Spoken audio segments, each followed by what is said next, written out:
What is he going to say to those assembled?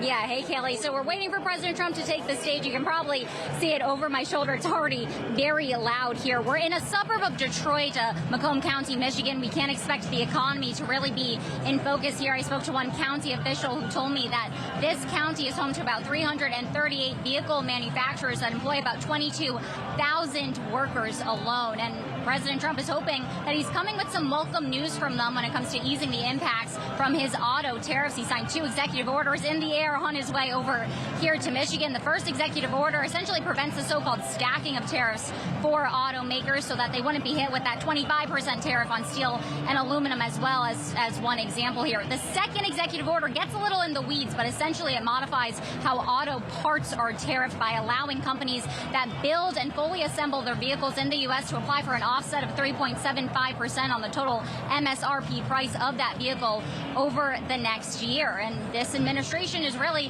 hoping that this can help spur some of those reshoring efforts. But we should be clear that these automakers still face some very high tariffs, including that 25% on fully assembled foreign autos. That is still in place. And we know that there have been concerns from the private sector when it comes to moving these highly integrated supply chains because it takes so long. And there's been so much uncertainty about whether or not these tariff plans will stick. But Joe and Kaylee, I can tell you I was on a press call earlier today with some senior commerce officials who said it really was their talks with the private sector that ultimately helped to spur them to make these changes going forward, since we know that these automakers have really been cautioning that consumers could see higher prices on their vehicles as soon as next month.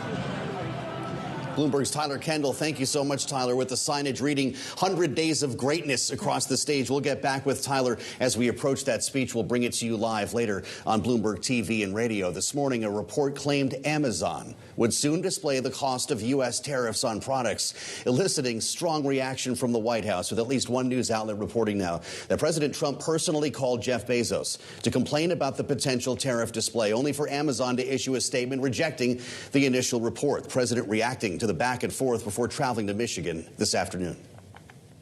Jeff Bezos was very nice.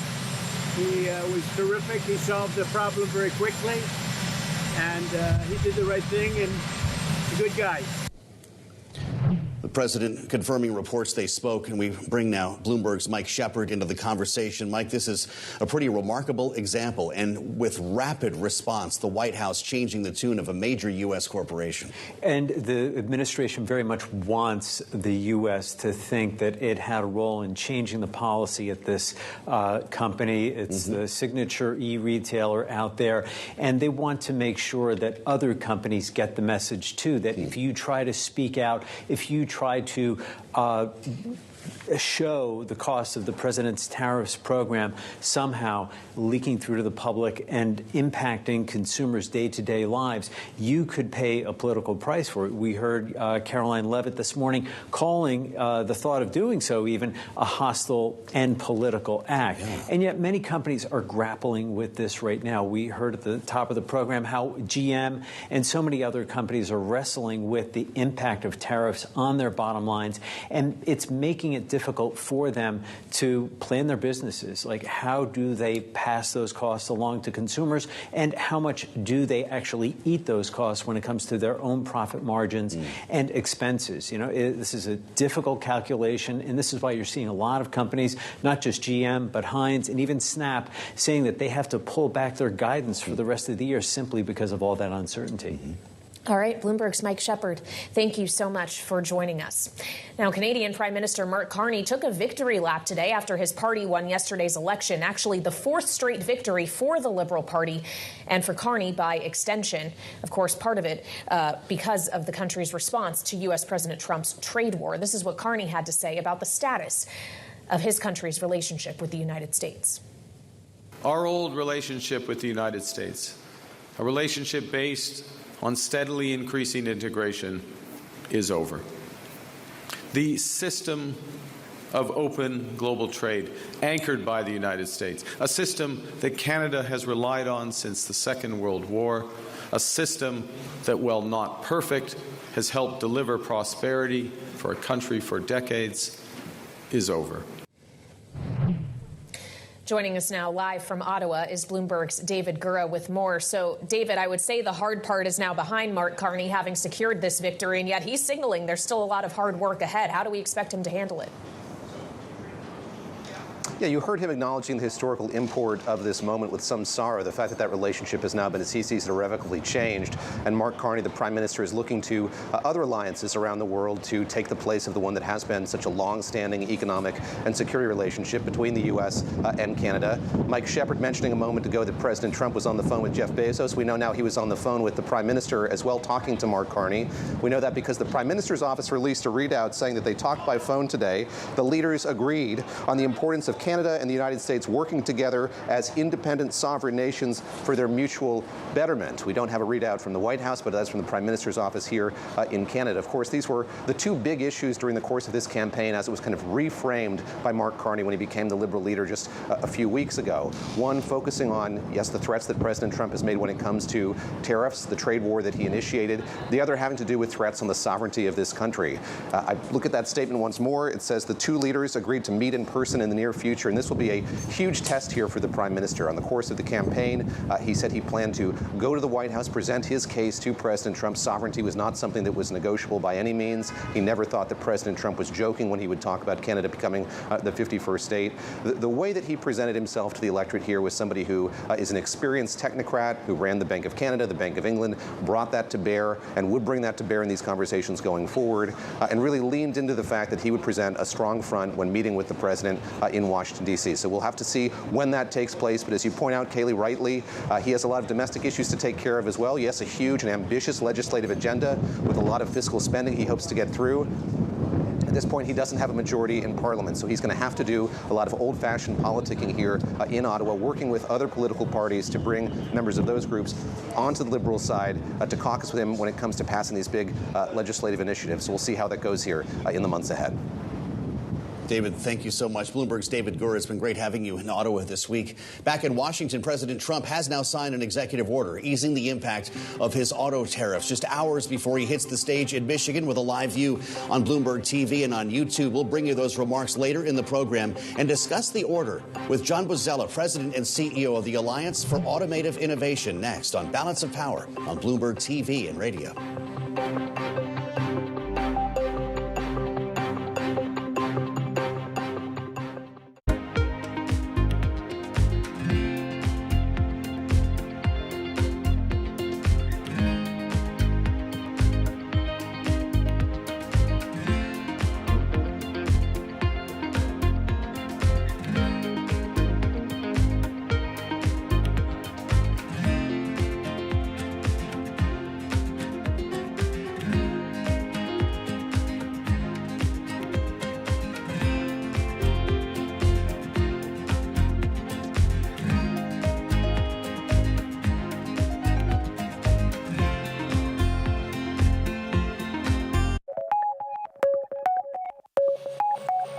What makes it India's time? It's us women who are going to transform India. I truly feel that the time for Indian women has come. They're not only breaking glass ceilings, but they are redefining, whether it is in sport, whether it's in medicine, whether it's in creative arts. They are everywhere, and I have so much positive energy that comes back to me when I'm talking to Indian women. And I just think at all these little girls and boys, I don't want to discriminate, who are now in school-going age. Imagine once education, sports, we empower them. What a difference they would make not only to India, but to the planet and the world. And the world needs it now than ever before.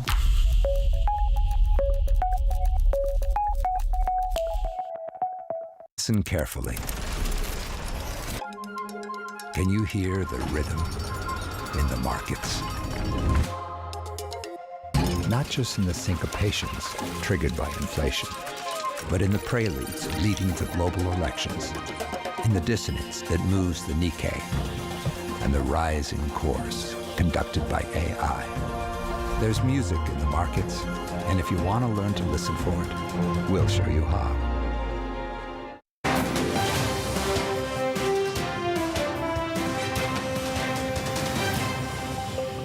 look, there might be some bumps in this road, whether it's in the automotive industry, whether it's in tourism, agriculture, which are the three biggest drivers of the Michigan economy. It's manufacturing, agriculture, and tourism.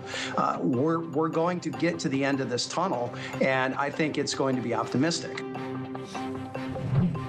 Republican Congressman Bill Huizenga of Michigan talking with us yesterday on Balance of Power on the impact tariffs are having on his home state. Today, of course, President Trump will be there, marking his 100th day in office with a trip to Michigan, right after signing an executive action offering some relief to the auto industry. To that end, we bring in John Bozzella, President CEO of the Alliance for Automotive Innovation. It's great to have you back, sir, at the table here. As the president gets to the Detroit suburbs, we've got you here in the nation's capital. The story is relief. We won't see the stacking, the White House says, of multiple tariffs on automakers. There still will be some, though. Put this in context for us and what it means for the big three.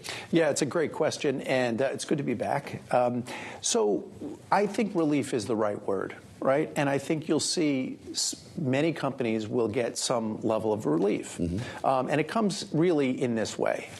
No stacking. So in other words, a car company might face currently the 25% auto tariff on a vehicle coming in or on the parts for a vehicle coming in that's built in the United States, but also a 25% tariff on, say, the steel or aluminum that went into that vehicle. And so that would, in the previous policy, would have stacked on top. And so the idea of breaking those apart creates some relief.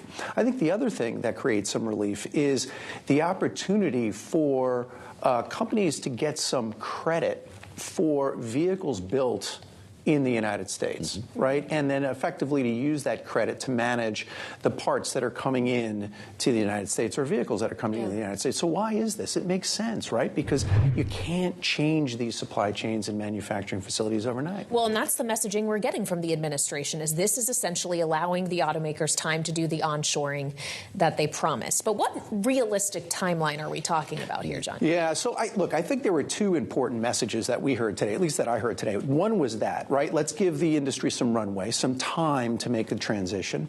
But I think the other message that was really important, and we heard this from Secretary of Treasury today, was the idea that the auto industry in the United States is critical to our economic and our national security. And so we want a cutting-edge auto industry in the United States. And so that's important. Okay, so timing. It is a massive undertaking, right? There might be facilities in certain parts of the country that have some excess capacity, and so that could take maybe a year or so to fill some of that vacant capacity. It takes more than that, maybe a couple of the years, 3 years maybe, to build a whole new facility. So I think the runway, the pathway, the relief to take that time is really important. What we heard today from GM concerned a lot of people. They have no visibility. They're actually pulling back a massive, $4 billion stock buyback. These are the real implications of the tariff policies we're talking about. Are these announcements reversible? Let's say the tariffs went away tomorrow. Does Mary Barra put the buyback back in place and issue a forecast? Yeah, of course. That's a great question for General Motors.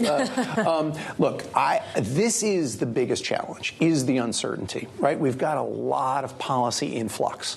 Even on the tariffs, we talked about the idea of relief, but there isn't complete visibility. Right. We still don't really know the extent to which we're going to see parts tariffs. We don't really know how long these policies will be in place and how bilateral negotiations will take place between the United States and its trading partners. That uncertainty is a challenge for the industry, and an industry that has the lead times that we have. That's it exactly. Well, and that's just trying to navigate what the executive branch is doing. There's a question about the efforts of Congress as well, as we're expecting a vote in the House tomorrow to repeal the EV mandates in states like California and 11 others, too. I know you support that effort. What will the impact be if this is successful? Yes, it's a great question. You know, we talked about destacking. Yeah. This is stacking.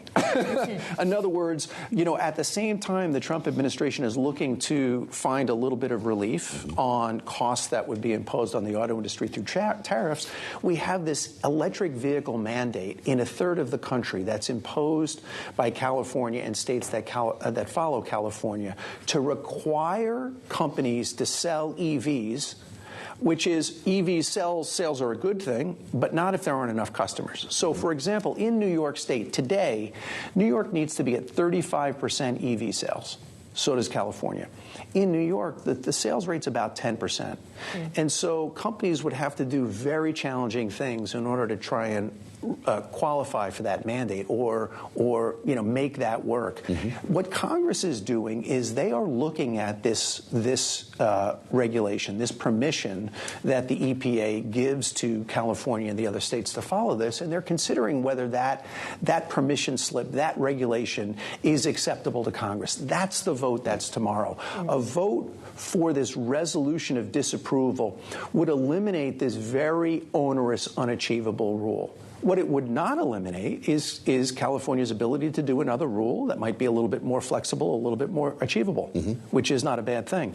What is a bad thing is an unachievable rule and regulatory failure. That would be terrible. In our remaining moment, you're the CEO of the Alliance for Automotive Innovation. Can you continue to innovate with the internal combustion engine? Yes. So yes, but you need both, right? First of all, we got to respond to consumer needs and wants as they are today and remain cutting edge. And so what you need is a balanced regulatory framework and a supportive policy framework to continue to invest in the future while most of the revenue and returns are made today from internal combustion engines. It's a challenging transition. Regulation has a significant role to play in whether that transition is successful. All right, John Bozzella, good to see you, President and CEO of the Alliance for Automotive Innovation. Thank you so much. Republicans are working against a new 4th of July deadline set by the Treasury Secretary to get a massive tax and spending package through Congress. We'll get the latest with Sarah Chamberlain, President and CEO of the Republican Main Street Partnership, next on Balance of Power on Bloomberg TV and radio.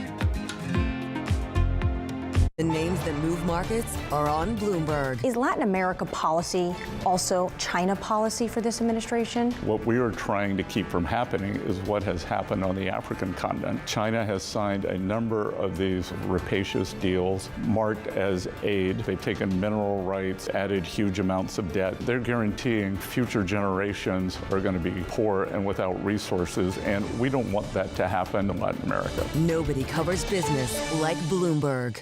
It's a multi-trillion-dollar industry. We'll show you what's happening in ETFs like no one else. ETF IQ, Mondays on Bloomberg.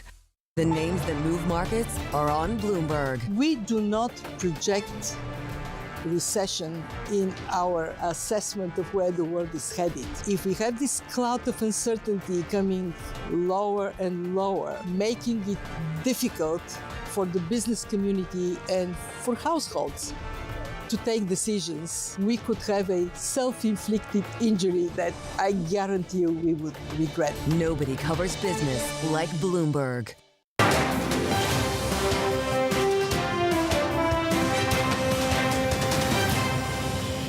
It's going to be turbo fuel, turbo boost to the economy, because I think this will send a message of stability to the markets, the bond market, the stock market, investors, job creators, entrepreneurs, that they have their tax rates permanent and solidified. They know they can plan accordingly, and that people have more money in their pocket to spend on their own families and their own needs and obligations. People are going to see it and feel it, and by the way, they're going to feel it before the midterm election in 2026. House Speaker Mike Johnson earlier today talking up the potential impact of the massive tax and spending bill congressional Republicans are working on but haven't yet finalized, with the White House looking for passage by the 4th of July. And it's those tax cuts that are sure to be highlighted by the president tonight as he prepares to take the stage in Michigan, marking his 100th day in office. And joining us now for more is Sarah Chamberlain, president and CEO of the Republican Main Street Partnership. So the president, at least the Treasury Secretary indicates, wants to see this done by the 4th of July. What has to happen this week and in the weeks to come for Congress to be able to meet that deadline? So it's going to be a very long 2 weeks here. First of all, obviously Ways and Means. They're going to have to move the package out. They are going to do tax extenders, trying to make them permanent with the Trump taxes. And then the big one is going to be Energy and Commerce Committee. That has to deal with Medicare, Medicaid, and Social Security. So they're going to be in there. They're working. They are not going to be cutting the programs. I mean, really, people are not going to be losing services, but they are trying to find the money in waste and fraud and making sure illegals are not getting Medicare or Medicaid. So that's going to be the committee to watch, really. You had a room full of your members last evening. All the lawmakers are back in town, so you're fresh off of these conversations. Was that the commitment in the room when it came to Medicaid cuts? It's not going to happen in this reconciliation. They're very concerned. They can't have it happen. I mean, a lot of the members of the Republican Main Street Partnership are the ones that are the majority makers. They live in the swing districts. There's a commitment from the Speaker. He's said that many times. There's a commitment from the President, who has also said that many times. Yeah. So we're very confident that we're going to find the number in waste and fraud. And there are a lot of illegals that you need to remove them, especially in the state of California. But is there any risk that the spending cuts don't get to levels that other more hardline conservatives would like to see and risk losing their votes when you can afford to lose very few Republican votes? So that's a great question. Who really knows what their number is? I mean, it kind of keeps changing. So yes, there is a concern for that. But right now, they're going to bring the best package forward and hope that all the Republicans get on board. Well, one of these days, Sarah, the X date is going to drop on us. We're told it could be this week or maybe next. And there is, I think, a concern, and you can frame this the way you heard it in the room with your members last evening or the people you were on the phone with today. If this falls in early summer, Republicans are going to need to work with Democrats to deal with this outside of reconciliation, to potentially manage this before the 4th of July. Does that change the contours of reconciliation if you need to stop down and work with Democrats? And what would Democrats get in exchange for making a deal with Mike Johnson right now? So the Democrats, I don't think, would make a deal with Mike Johnson right now. No. I think the Democrats are very disorganized. And prepared to default? They may. I mean, I don't know. They're kind of all over the place. So usually I can predict what the Democrats are going to do, and I've done that many times on the show. This time, I'm just not sure what they're going to do. But right now, the Republicans are focusing on getting reconciliation done, and they're going to worry about that a little bit down the road. Well, and I am sure we'll hear some about that from the president as he takes the stage in Michigan tonight. He also, Sarah, is going to talk about tariff relief for automakers, for example. Can you just characterize how much the members of the Republican Main Street Caucus want to see these kind of moves from the president, a lessening of the burden that American companies are facing? So they support President Trump and what he's trying to do with the tariffs. Absolutely. But it is nice to roll back some of them, at least for 30, 60, 90 days, that they totally support the president on that. I mean, obviously the market has supported the president when he did it, when he announced it last week. Hopefully they'll support him on this as well. But the countries are coming and meeting with him. I mean, we really are having some progress. We're hoping for a lot more of it moving forward, but we are getting there slowly but surely. Well, speaking of rolling back, before we get to the R word, reconciliation, there's another R word, rescissions. And I know that Republicans are prepared to address billions of dollars in clawbacks. Is that going to happen this week? I believe it's going to happen on Thursday. That's kind of what they're planning on. What's the number you're looking at? That is up for dispute right now. We'll kind of see which clawbacks they're going to do. But there's some like NPR. There's a lot of them that they do want to claw back. And that do have the support of the majority of the Republicans, if not all of them. All right. And just quickly, Sarah, when we consider what can get done before Memorial Day, is that still Mike Johnson's plan, and it's just the Senate that might take a little longer, or are we going to be waiting until later in the summer for the House, too? They're hoping to get it done by Memorial Day. When we had it in 2017, we waited too long. It didn't impact the 2018 elections. We need to get it done sooner or later, so it does have the impact next year as we move forward into the midterms. So we're hoping.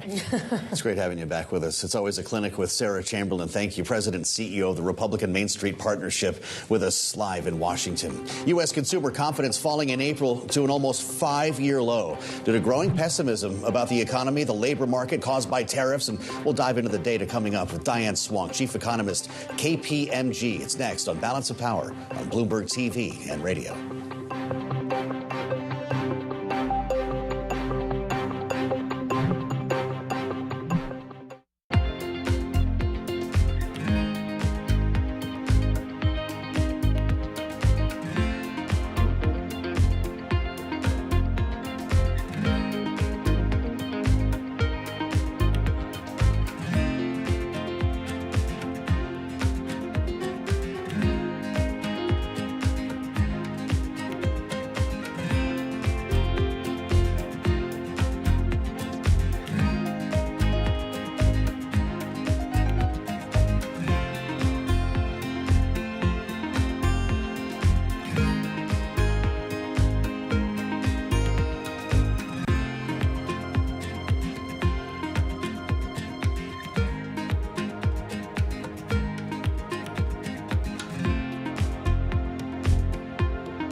and Davos, you were asking a question of President Trump, and he didn't quite answer the question, and he asked you a question. So the question he asked you was something like, why are you not banking certain groups? What is the answer? I don't think he gave you a chance to really answer that question, but what is the answer to that question? Well, first off, the Bank of America has 70 million consumer customers and millions of small businesses all over the country, all over the world. And so we bank everybody. But the real question was about overregulation, frankly. And so as you look at what's happened is because the interpretations of AML, anti-money laundering, BSA, Bank Secrecy Act, KYC, know your customer's customer. You know, there's a lot of burden upon the banking system to both report suspicious activity reports and do a lot of analysis. And we have to close accounts, so we can't tell people why we did it. And often we're told by authorities to close accounts. That creates confusion. Another area comes up in this discussion is in the crypto area where the regulator said you can't bank crypto operating companies, employees of crypto companies, et cetera. We are allowed to do, we bank everybody, but the operating company, they said that's a high-risk activity, ask us for authority, and guess what? You would have never gotten the authority. So that came up as an issue. So at the end of the day, it's about getting these regulations right. Bloomberg brings you breaking news 24 hours a day. Powered by more than 3,000 journalists and analysts in more than 100 bureaus across the globe. Bloomberg Television. Context changes everything. Earnings season is here. I know it's like your Super Bowl, right? I can't wait. It's like opening presents in the morning. All right, it will be exciting. Nobody covers earnings like Bloomberg.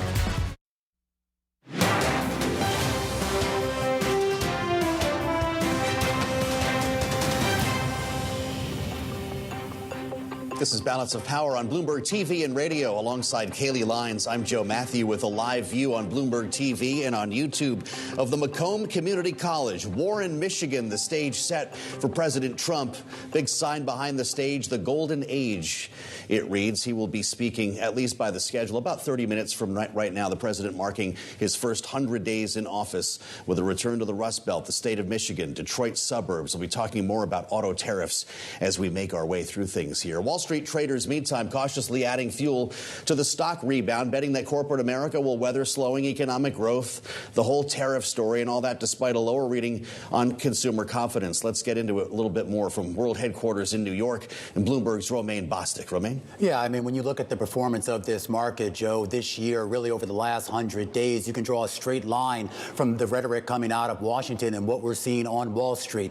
You're talking about an S&P 500 that has now staged 6 days of gains, but it's still down about 7% from where we were just before the inauguration back on January 20th. The other indices also seeing similar pain, with the NASDAQ 100 down 9% and the Philadelphia Semiconductor Index down 21% since that time. Remember, that was the big leader for this market over the last couple of years. But as you see on the screen there, really no industry has suffered as much, at least in financial markets, as auto stocks. As a group, they're still down 28% from where they were prior to the election, prior to the inauguration. But I should point out, this could have been worse. And you kind of have to break it up, Joe. There's sort of a line of what happened when stocks dropped going from January 20th to the beginning of April. That was down about 30%. And then you had Liberation Day on April 2nd. Believe it or not, you saw much more pain, another 20% drop in a lot of those stocks as a group. And while they have recouped some of those losses, a lot of those names are still deep in the red. Of course, looking for some reprieve. Maybe we're going to get that tonight, at least based on what we heard out of that executive order that President Trump signed on Air Force One, that the tariffs on the auto sector, not necessarily going away, but maybe they'll be streamlined in a way that some of these automakers and these car part makers can deal with going forward.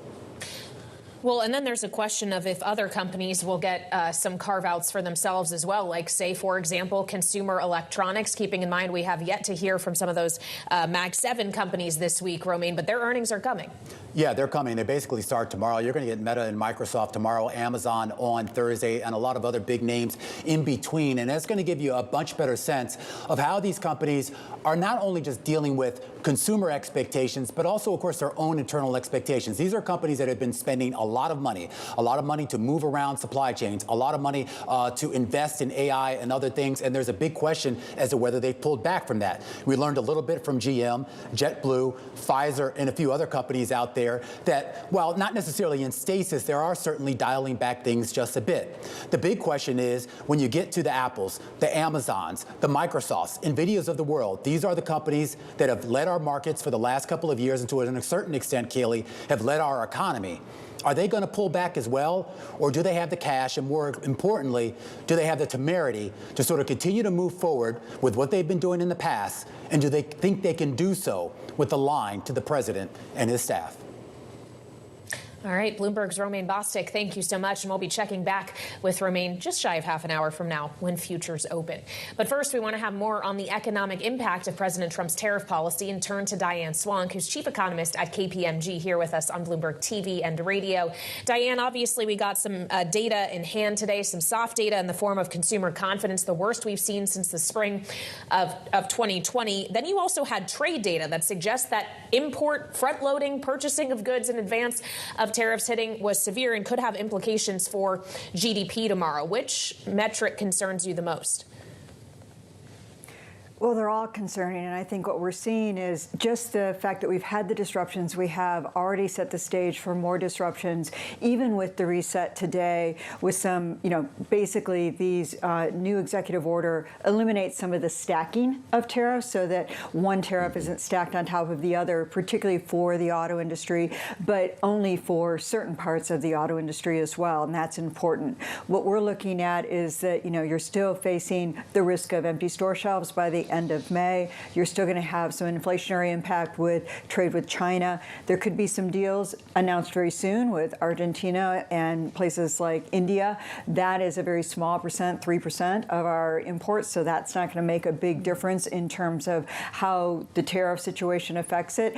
And some of the damage is already being done. That's what we're worried about right now. And I think the important thing is, this idea that consumers have really been ahead of financial markets in terms of their expectations for both inflation and a deterioration in their feeling of job security. That is that stagflationary scenario that we're most concerned about.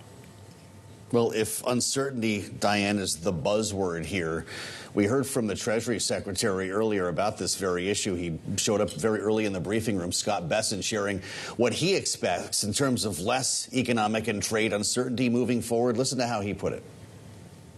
The aperture of uncertainty will be narrowing, and as we start moving forward announcing deals, then there will be certainty.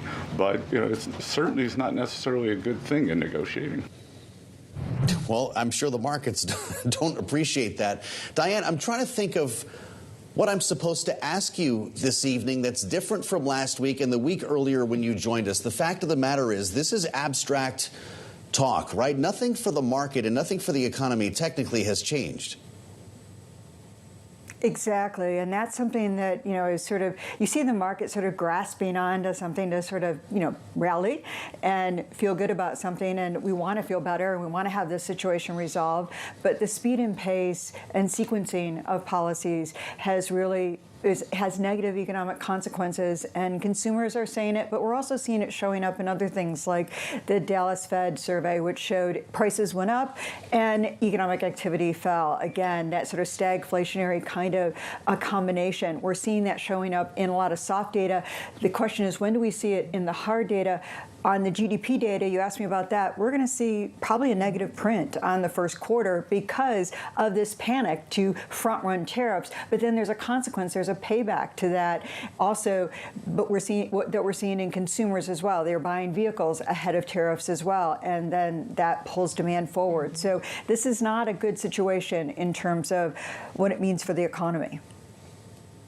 Well, and consumers, of course, were doing that front loading, anticipating that prices were going to be higher in the future, that they ultimately might bear the burden of the higher costs caused by tariffs. And yet President Trump sat down today for, or at least an interview that's airing today with ABC News to mark his first 100 days in office. And when discussing China tariffs specifically, this is a quote, "China probably will eat those tariffs."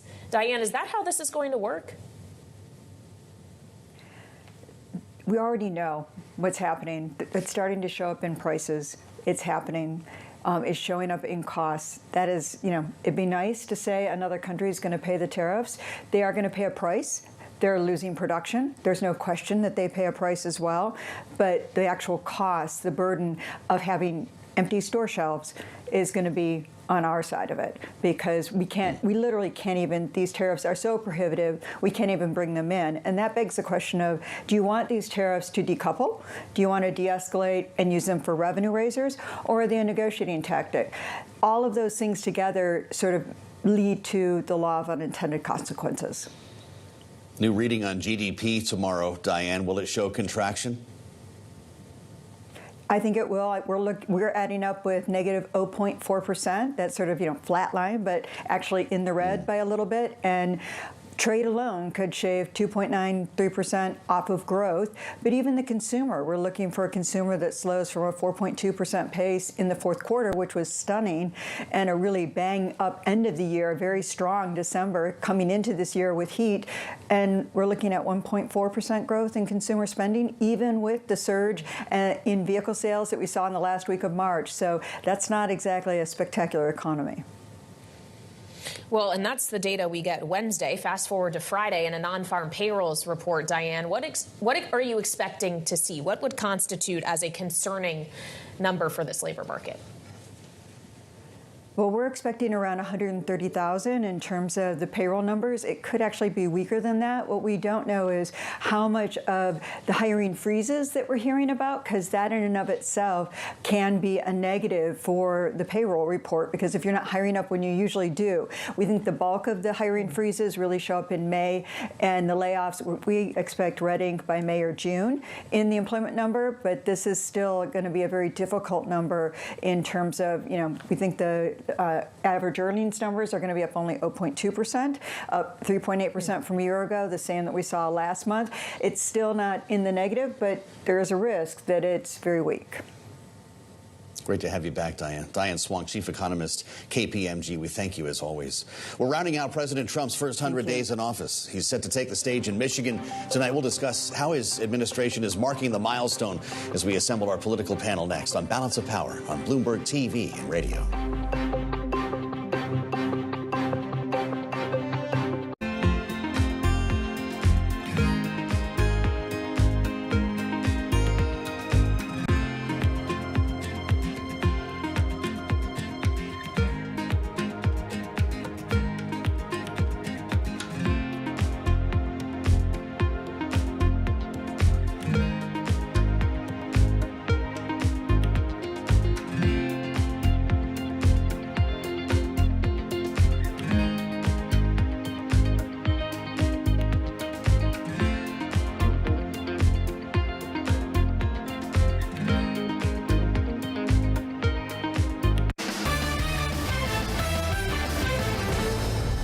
Do you think a lot of people who come into private credit for the first time, do you think that they maybe misunderstand a few things about the industry, given that it is private and they don't see the marks every day? Do they think that that means that things don't move around much in price, that they are inherently safer? Don't get me down the marking rabbit hole. I actually think just because an asset class doesn't trade doesn't mean the value of that asset class doesn't actually move. With private credit, the biggest challenge is your ability to create liquidity when you make a mistake is more narrow, because you're the owner of the asset, and likely maybe the sole owner of the asset or one of a few people of the owner of the asset. So there's not a lot of people following that asset that can provide you liquidity. So you own all your mistakes. Ultimately, when you generate that return, it's going to be whatever your return is, less losses. Key investors, top executives, global innovators. Join me for in-depth conversations with the biggest newsmakers on the day's top stories. Insight with Haslinda Onen, only on Bloomberg. Bringing you up-to-the-minute news whenever and wherever it happens. I'm Romaine Bostick in Detroit, and this is Bloomberg.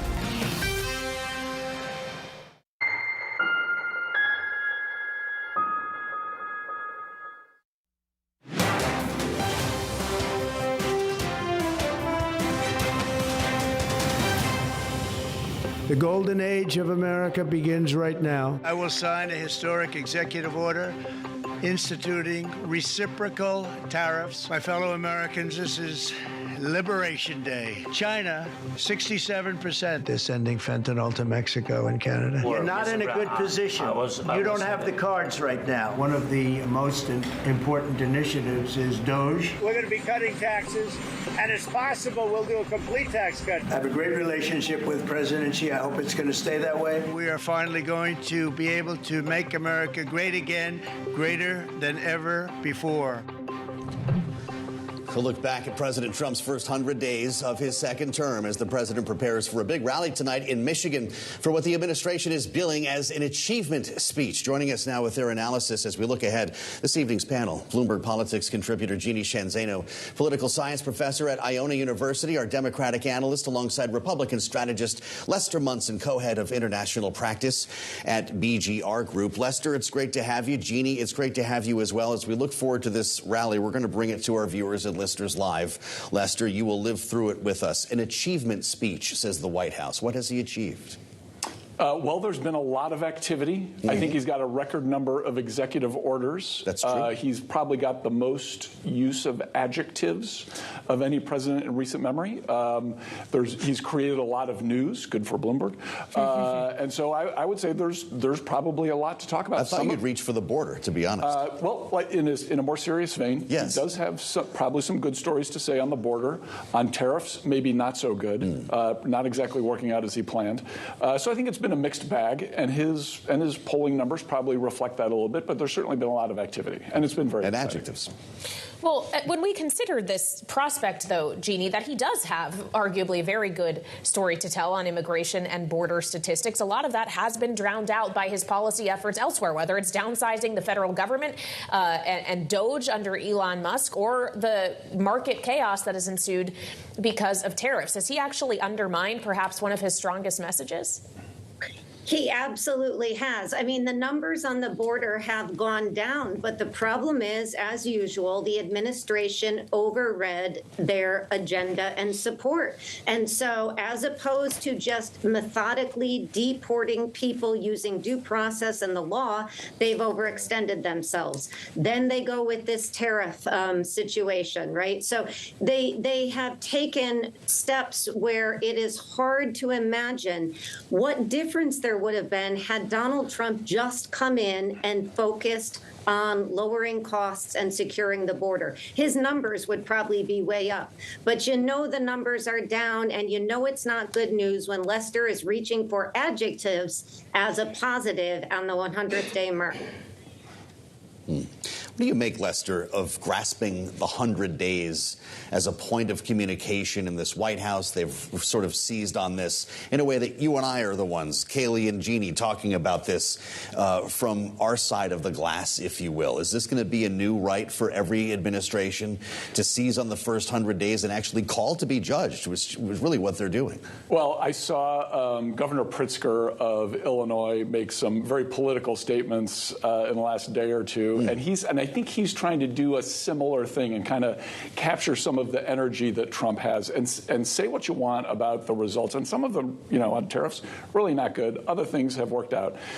He has been an active president, and that is a big contrast to his predecessor. And I think a big part of this is him showing, hey, I may be 78 years old, but I can go out there and do the job, and I'm going to talk to the press every day. Yeah. I'm going to make announcements, and we're going to be active, and I'm going to keep people on their back foot. And by the way, he's still got a pretty significant domestic policy agenda working its way through Congress that's probably going to be done this summer. That's exactly what I wanted to ask, Lester, is he has been active. He's done a lot on his own, just using the power, arguably expanded power that he has brought about for the executive branch. But as we look forward to the rest of his presidency, have we already kind of seen the exhausted limits of what he can do by himself? He needs Congress to accomplish much of the rest of what he wants to do. He does. And I think a big part of this frenetic activity has been to keep the Freedom Caucus and other fiscal conservatives in line with his agenda. Because at the end of the day, I hate to break this to people, it's not really a fiscally conservative budget that he's going to produce. He's not touching any of the entitlements. There's still going to be a huge budget deficit. We're still going to be contributing to the national debt.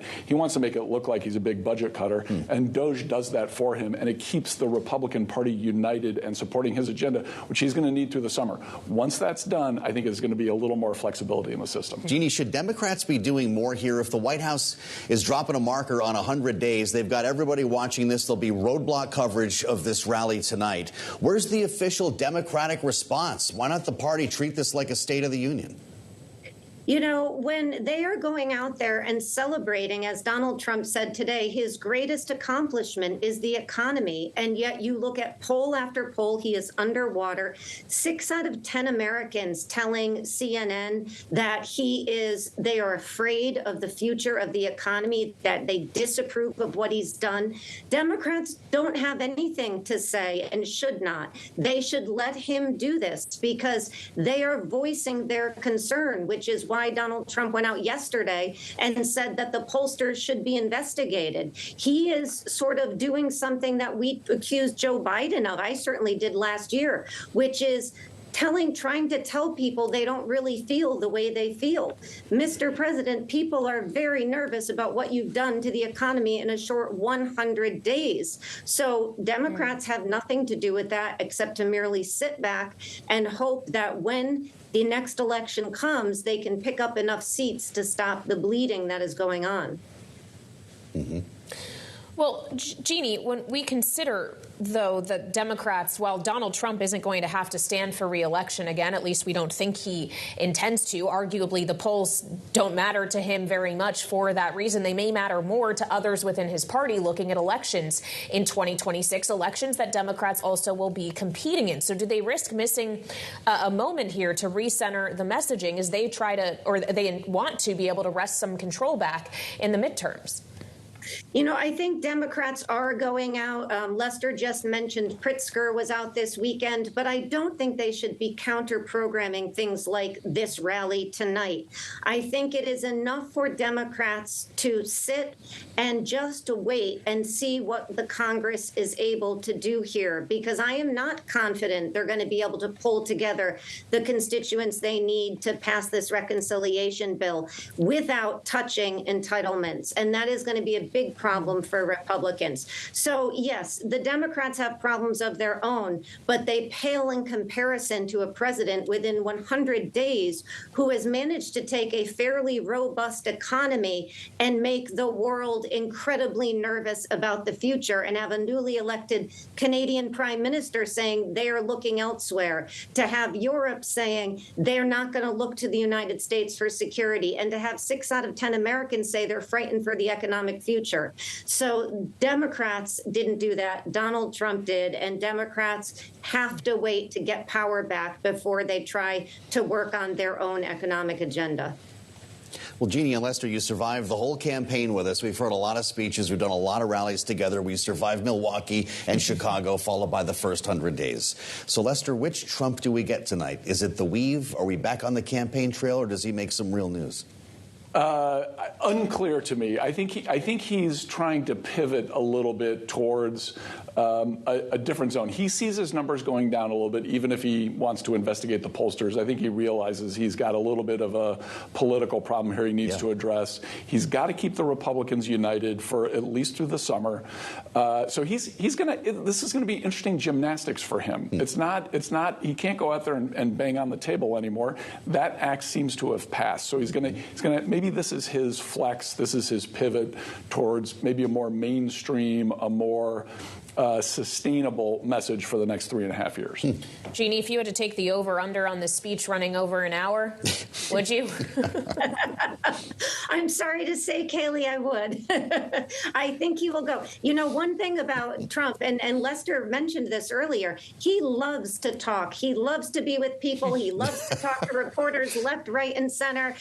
He loves a big rally. This is his first big rally in a swing state since he got elected. So I think he's going to want to get out there and try to sell this. But I think the problem for him is the difference between what he is saying and what those fancy posters they're going to hold up are saying, and the reality that people are feeling about what he has done in the last 100 days. And so he's going to have to try to weave and pivot a lot to string those together. But I think he will try.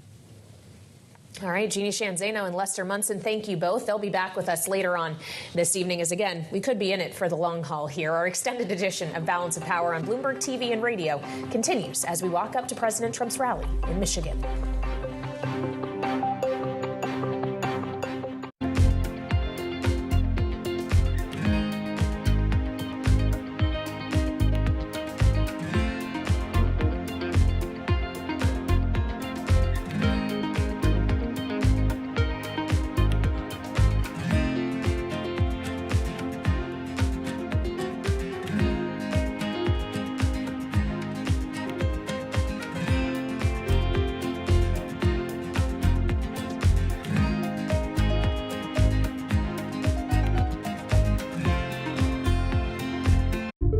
You missed it on the China Show.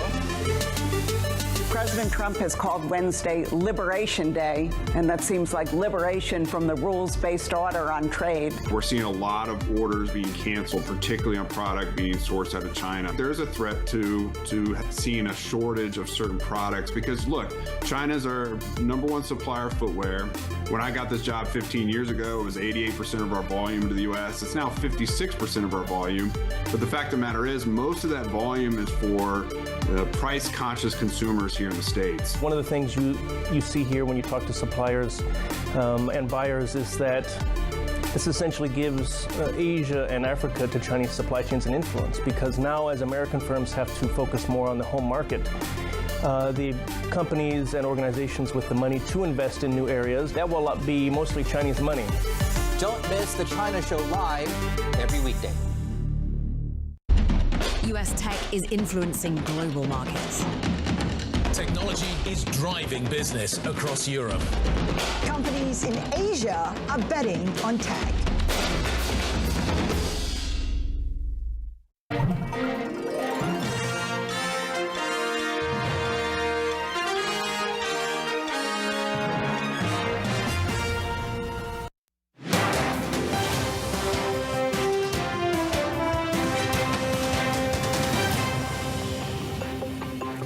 This is Balance of Power on Bloomberg TV and radio. Alongside Joe Matthew, I'm Kaylee Lines. And President Trump is in Michigan, set to take the stage at a 100 Days rally in Macomb County in the next hour. Really any minute now. It's slated to begin, Joe, at 6 p.m. Eastern time. We'll see whether or not he hits the mark. The signage, if you're with us on Bloomberg Radio, 100 Days of Greatness. The signs, the golden age, it says, behind the podium. And we've got a pretty good crowd there, Kaylee. The pool reports from the room actually put the venue capacity at 4,000. It's about a half or 3/5 full right now. We'll be hearing live from the president as soon as he hits the stage. Yep, we'll be broadcasting it here in our extended coverage of Balance of Power. It continues next, right here on Bloomberg.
In the world of real estate, Which is your favorite child, data centers or offices at the moment, in terms of the near-term ability to put money to work? I think from a value standpoint today, offices are pretty compelling in a place like New York City or San Francisco.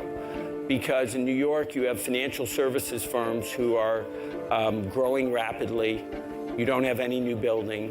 In San Francisco, the values fell very hard, in some cases 75%. And AI and technology innovation really housed in San Francisco. And so I think in some of these markets now, given the sharp decline in value and the lack of new supply, office buildings become interesting. You definitely want to buy more modern buildings. But I still like the data centers too. There, what's attractive is this need for compute power. I referenced DeepSeek, but obviously the cost of compute has come down pretty dramatically. And we think the usage is going to go up. Our lives are migrating online, and I think these data centers are a critical part of that infrastructure. I think margins in companies are going to expand dramatically. I think we're going to use these bots to help us do so many things in our lives. And so ultimately, I think the infrastructure spend against this will be quite significant.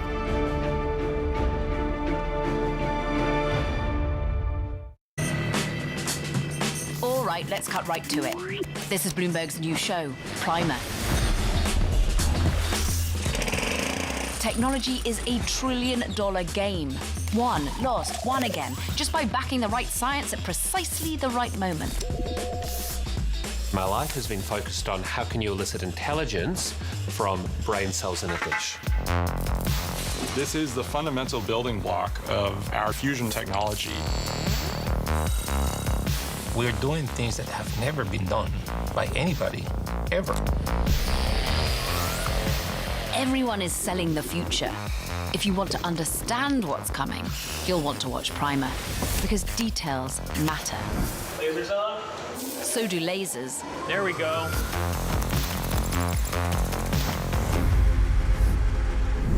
Oh, and it's on all these lovely channels.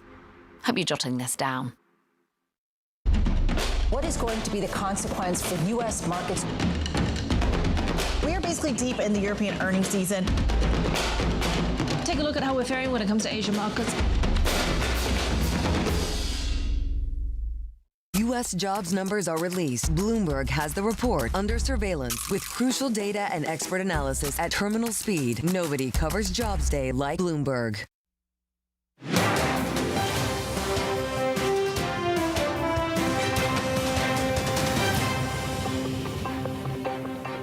Welcome to this extended edition of Balance of Power on Bloomberg TV and radio. Alongside Joe Matthew, I'm Kaylee Lyons, live in Washington with our eyes on Warren, Michigan, where the stage is set for President Trump to hold a rally marking his 100th day in office. The president just entering the room where we understand as many as 4,000 are capable of gathering, with signs flanking the stage heralding the, quote, golden age that can be seen as the president will look this evening to counter a growing narrative of anxiety among investors and consumers alike. A remarkable moment here, 100 days in. We'll be covering the event with special extended coverage, as Kaylee mentioned here, as the president takes the stage and news develops across several fronts. We want to bring you in the room right now as the president makes his way toward the podium. Bloomberg's Tyler Kendall joins us live on the ground in Michigan. Tyler?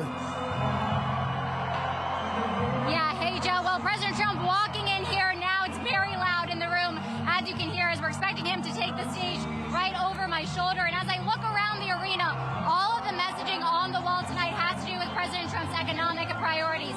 Buy American, hire American, invest in America. It appears clear he wants to tout his economic policies, but perhaps also defend them amid what has been a flurry of polling in recent weeks showing that American consumers are growing increasingly wary, particularly when it comes to his tariff plans. Or take, for example, consumer sentiment numbers sliding and long-term inflation expectations rising last week. Now, the administration, for its part, really contends that this is all about long-term growth, particularly when it comes to reshoring manufacturing. That very likely will be a welcome sentiment to this crowd here in Macomb County, Michigan, just outside of Detroit, considered to really be a hub of auto production. A county official tells me they're home to 338 vehicle manufacturers, and it's really no surprise why he chose this venue tonight, coming in tangent with with an executive order he signed that looks to sort of ease some of the tariff impacts on automakers. One example is that we won't see the so-called stacking of tariffs for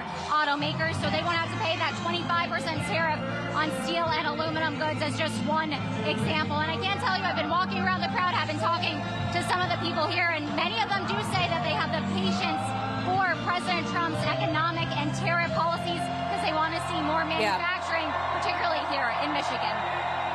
All right, Bloomberg's Tyler Kendall, thank you so much. Let's listen now to the president live on Bloomberg TV and radio. Hello, Michigan.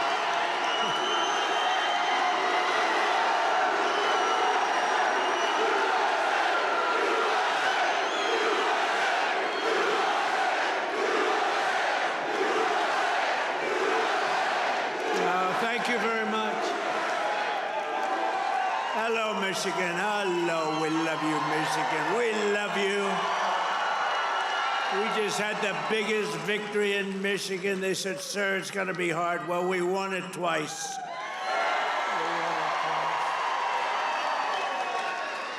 We actually won it 3 times. You want to really know that? But I'm thrilled to be back in this beautiful state. I love this state. And a lot of auto jobs coming. Watch what's happening. The companies are coming in by the tens. You got to see what's happening. They all want to come back to Michigan and build cars again. You know why? Because of our tax and tariff policy. They're coming from all over the world. They're coming up and they're opening up plants and they're talking to us all day and all night. They want to get here and they're coming in at levels you've never seen before. And I want to thank the auto workers for your support. That was great. But I'm thrilled to be back in this beautiful state with thousands of proud, hardworking American patriots. And we're here tonight in the heartland of our nation to celebrate the most successful first 100 days of any administration in the history of our country, and that's according to many, many people. This is the best, they say, 100-day start of any president in history, and everyone is saying it. We've just gotten started. You haven't even seen anything yet. It's all just kicking in. And week by week, we're ending illegal immigration. We're taking back our jobs and protecting our great American auto workers and all of our workers, frankly. We're protecting all of our workers. We're restoring the rule of law, which was sort of out the window with this crazy guy we had. How the hell did that guy ever become president? Could somebody explain to me? How the hell did that happen? There's my friend, Blacks for Trump. I like that guy. He follows me. He follows me. We love you. Your whole group has been so supportive over the years. I want to thank you. Everyone thinks I pay you a fortune. I don't know. I don't even know who the hell he is. I just like him. It's true. Thank you very much. Thank all of the fellas. Thank them all. But we're ending the inflation nightmare, the worst that we've had probably in the history of our country, getting woke lunacy and transgender insanity the hell out of our government.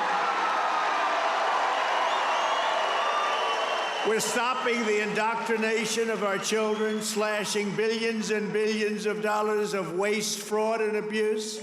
And above all, we're saving the American dream. We're making America great again, and it's happening fast, too.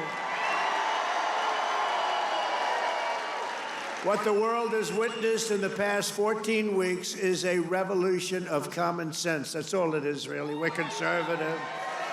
You're conservative, you're liberal, whatever the hell. You know what it's all about? It's about common sense when you think about it. We're for common sense. We like strong borders. We like good education. We like low interest rates. We like being able to buy a beautiful car. And now deduct the interest on the loan. That's never happened before. We want a strong military. We want low taxes. You know, the Democrats, they campaign on, we will raise your taxes. It's the first time. You know, I haven't been doing this that long, actually, compared to a lot of people. They've been doing it for a long time. They say, you became president. I can't get out of Congress, or some of them can't even get into Congress. But, you know, I haven't been doing it that long, but all my life I've been watching, and I've never heard people campaigning that they're going to raise taxes. It's always been, we will reduce your taxes, Democrat, Republican. Now they go, we're going to raise your taxes. If our bill doesn't pass, the Republicans, we have 100% just about Republican support, but it would be nice if we had just a couple of Democrats just to make sure, because, you know, every once in a while you have a grandstander Republican. We have some grandstanders, but every once in a while, not many, but remember who those grandstanders were and vote them the hell out of office, okay? Will you do that? Vote them out of office. You know, they do it they're morally bound. You know what the answer is? If you don't get it, you're going to have the highest tax increase in history instead of the greatest tax cut in history. If the Democrats prevail on this bill, you get a 58% tax increase. Would you like that? These are the Democrats. But I've never seen all the years they campaign, we will raise your taxes. I say, this country has gone crazy. And today they did it again. Some guy that I'd never heard of. John James, is he a congressman, this guy? He said, ladies and gentlemen, I am going to start the impeachment of Donald Trump. What the hell did I do? Here we go again. They want to impeach me. This lunatic, he was up. Actually, I had the television way down, and I said to our great First Lady, listen, did I just hear I was being impeached again? We're getting good at this, though. No, they've gone totally crazy. These people, and you know what? They've totally lost their confidence, too. They can't even tell a lunatic like this dumb guy that said it. And then you have the other one that's always with the cane. He's always impeaching. He raises his cane. He always impeaches. But they have no control over those people. They have no control, and the reason is they've lost their confidence. They have no confidence anymore as a party. They have no candidates. And, you know, when they say that Bernie's probably the best they have. By the way, he's about 7 years older than me, more, 8 years older. One thing I got to give him credit, he's a lunatic, but he's still pretty sharp. And he's going around with AOC +3. You know, the +3 follow him. They hang on for little bits. They hang on for nuggets. And they get crowds. They say, oh, our crowds are so much bigger than their crowds. Their crowds are small. If I ever had a crowd like their biggest crowd, they'd say it's over for Trump. He's lost the magic. But this is great, and all the people outside, we love you. We put screens up. We're taking back our country from a sick political class that got rich selling America out and bleeding America dry. We don't let that happen anymore. And we had 4 great years. We had the greatest economy in the history of our country. The stock market went up 88%. We did great.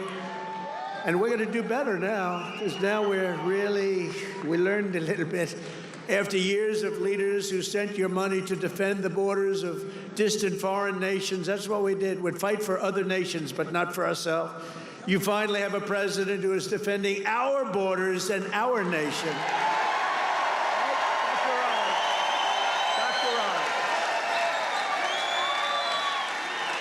After decades of politicians who destroyed Detroit to build up Beijing, you finally have a champion for workers in the White House, and instead of putting China first, I'm putting Michigan first, and I'm putting America first.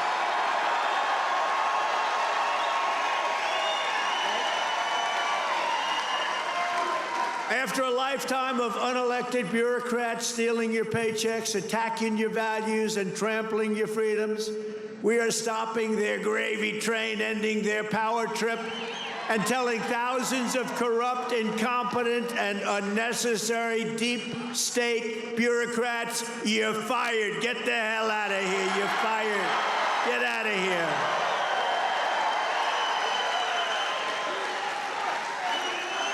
In 100 days, we have delivered the most profound change in Washington in nearly 100 years. I read an editorial today that this is the most consequential presidency in history. How about that? And it wasn't even by a group that would normally be supporting us. It was a group of people that I think they tend to be on the liberal side, but they said it's the most important election, the November 5th, that changed it all. You have to see, well, you hear some of these numbers, but that is the most consequential election that we've ever had in our country. And what a nice thing. I'm going to start again subscribing to that particular paper. Even if I don't read it much, I'm going to subscribe. But it was a very nice compliment, especially from them. They know who I'm talking about. We're ushering out the long reign of special interests and the radical left lunatics, and we're ushering in the golden age of America. That's what we have.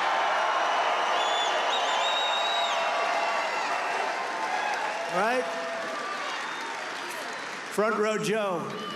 Look at you, front row Joes. I miss you guys. I miss the campaign. You haven't changed. You've lost a couple of pounds. Oh, he's probably getting to one of those jabbers.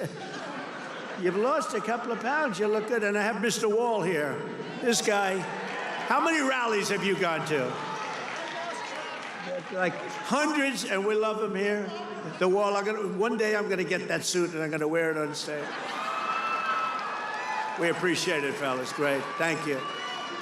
You know, we have a group of ladies, I don't know if they're here, but we have a group of women from North Carolina, a large group, like 50 of the most beautiful women, and they've been to 129 rallies. They're happily married, I think, too. They just keep going to rallies all the time. But they're great. North Carolina, where we won by big numbers.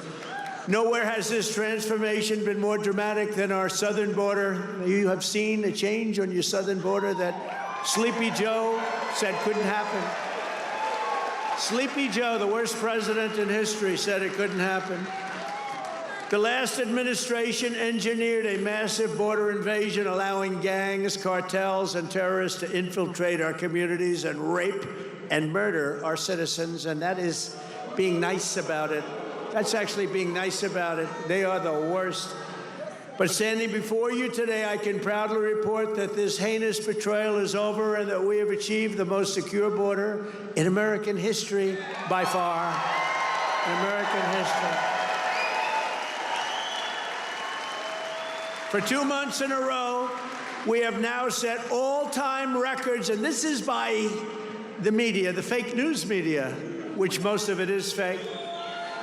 We've set all-time records for the lowest number of illegal border crossings ever recorded. Think of that, ever recorded. The number of illegal border crossers released into the United States is down, listen to this please, 99.999%.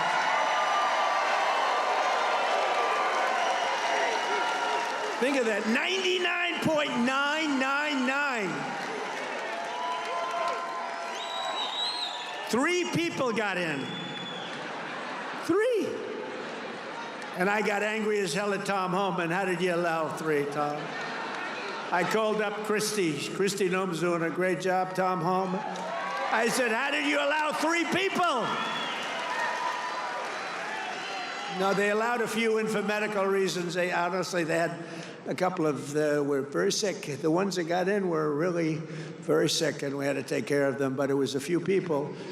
But 3 people got in versus hundreds of thousands in the last administration. Hundreds of thousands a month were pouring in. Biden had no control. Thank goodness he appointed a great border czar, right? Kamala. She was a great candidate. She was fantastic.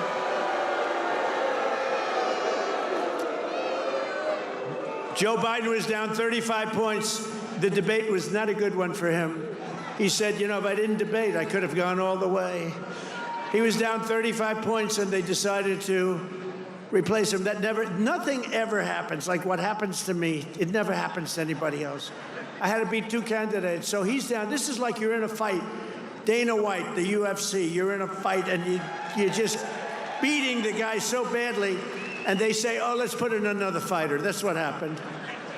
And I knew nothing about her. She was vice president, but nobody knew a damn thing about her. She had nothing to do with the border, even though she was appointed border czar. The great people, all of the great people, Paul and all of the Border Patrol people, they never spoke to her. They never heard about her. For 4 years, she never called.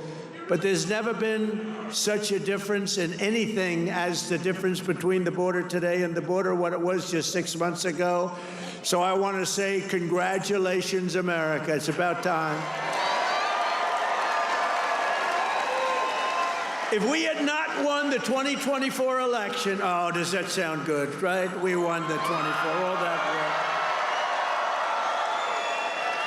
The radical left Democrats would right now be importing the next 10 million invaders and giving amnesty to 30 or 40 million illegals, many of them criminals, many of them, frankly, murderers and people of crime at the absolute highest level.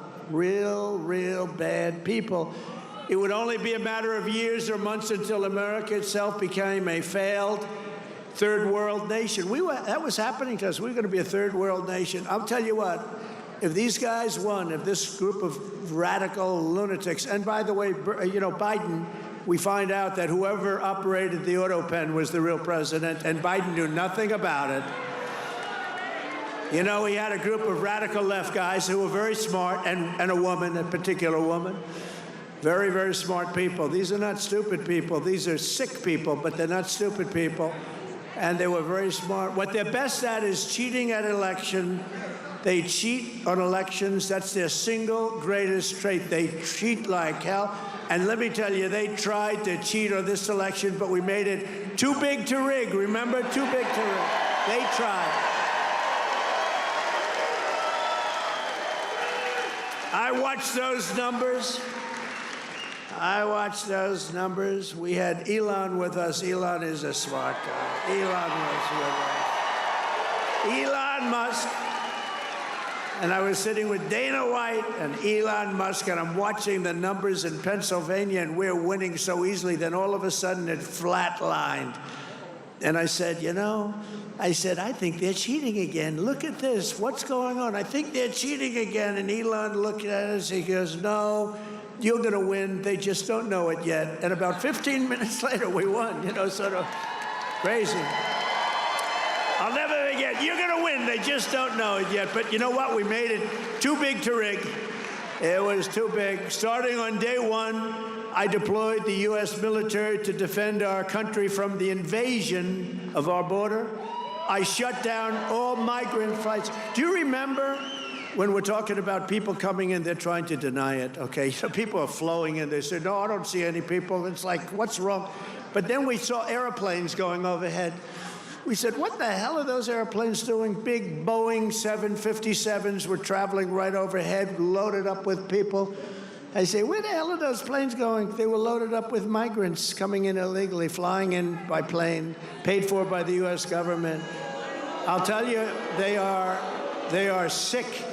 Remember that day? That was the day we found out that not only do we have to defend it here, we have to defend it not only in the water, but we have to defend it in the air. The planes were going over us. I said, what the hell is that?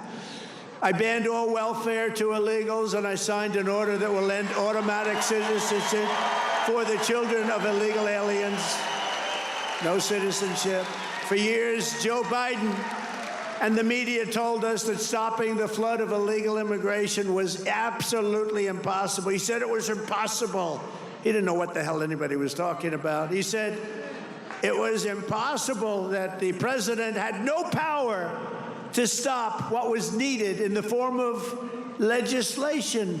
He needed legislation. He had no power to get it. But it turned out that all we needed was a new president.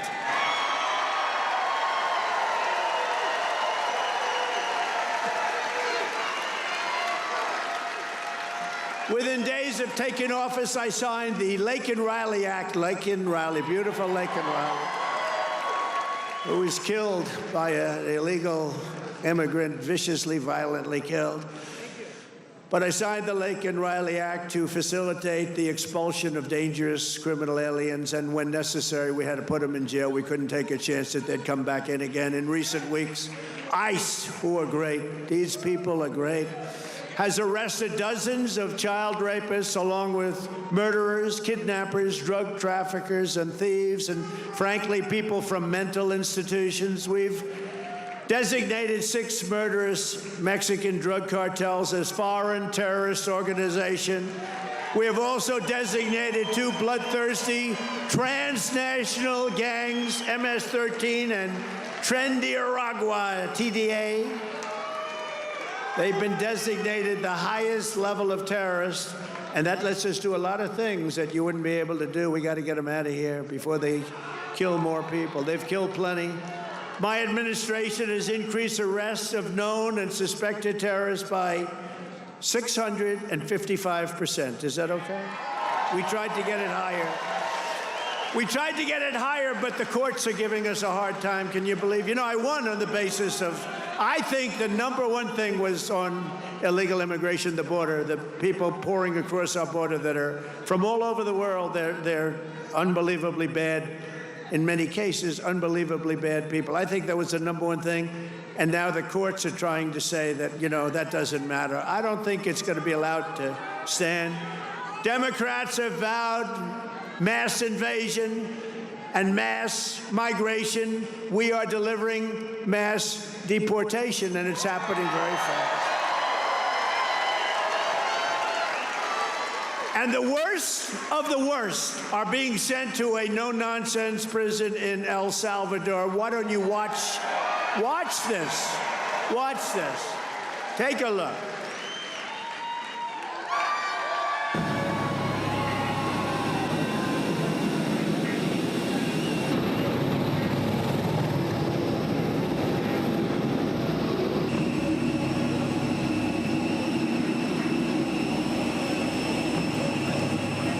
This is live coverage of President Trump's rally in Michigan.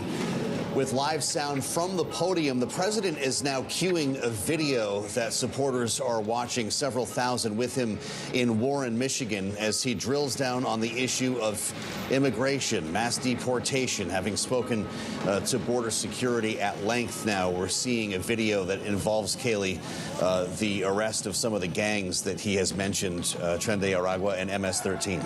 Yeah, the president just saying the worst of the worst were being sent to that prison in El Salvador. He noted earlier that the people that have been arrested and deported include child rapists, murderers, kidnappers. He described them as being criminals, though we have seen that not necessarily all of these individuals who were deported have in fact had criminal records. But this part of the president touting what he sees as one of his major accomplishments in his first 100 days, which is a crackdown on illegal migration. He noted, which is accurate, 2 record months, all-time records, 2 months in a row for the lowest number of illegal border crossings. Referring to the designation of these 2 transnational gangs, as he called them, as terror groups, which allows us, he said, to do lots of things. To your point, Kaylee, those things have included, in some cases, at least one wrongfully detained individual, and have generated a massive number of court challenges. This is still being heard in court now as the president plays this video. By the way, no narration. We're simply seeing images of these gang members, in many cases being arrested and rounded up as the president stands by the podium watching and listening with these supporters. Well, and as you mentioned, the courts, we also heard the president talking about his effort through executive order to end birthright citizenship, something that we understand the Supreme Court could be taking up. It raises, obviously, constitutional questions there. But this is not only an immigration-focused rally. Obviously, we have also heard from the president on some of these notions of protectionist policies, specifically a quote from the president: instead of putting China first, I'm putting Michigan first, and I'm putting America first, talking about ending the inflation nightmare and bringing back auto jobs. That's right. Has been a topic of conversation. You would think that would be a feature here in Michigan as the president speaks in the suburbs of Detroit, but clearly spending some time here to stop down on the issue of immigration and, as he sees it, mass deportation. Interesting broadly here, Kaylee, this is a tool that then candidate Donald Trump was started using over the course of the summer, something that we typically would not see in a political rally, where he actually stops talking and throws to video, almost like he's producing a television program here live in front of the crowd. Nice response here, as you would expect, from MAGA supporters. The president's still looking up at the screens as we bring you this live coverage from the rally here, marking 100 days of his second term. Let's stick with this now. On Bloomberg TV and radio with a USA chant in the crowd, the president's about to start talking again here. So under President Trump, America is a dumping ground for criminals no longer. They're not even trying to come in. But while we're fighting to protect Americans, the radical left Democrats, who are so bad for this country, are fighting to protect TDA, you just saw that, and MS-13 criminals, and you don't even know which is worse, but they are the top of the line. For years, Democrat politicians did not raise one word of protest as American women and girls were raped and slaughtered by these monsters. They were raped and slaughtered by numbers that you don't even want to hear about. But the second we try to deport them, the radical Democrat Party is racing to the defense of some of the most violent savages on the face of the earth. Who the hell would vote for these people? They're racing to the courts to help them, but this is not what the people want. This is not what they voted for in record numbers. I won the election. We won every swing state. We won the popular vote. And we got 312 electoral college votes. And just this month, 2 Venezuelan members of TDA, Trendiragua, were arrested in Washington state for kidnapping a 58-year-old woman, driving a power drill through her hand to extort her bank account information, shooting her, leaving her for dead. And miraculously, she just survived, but she's not feeling so well. In January, Trendiragua member in Chicago kidnapped 3 women, took them in an alley, lined them up, and shot them each in the head. They all died.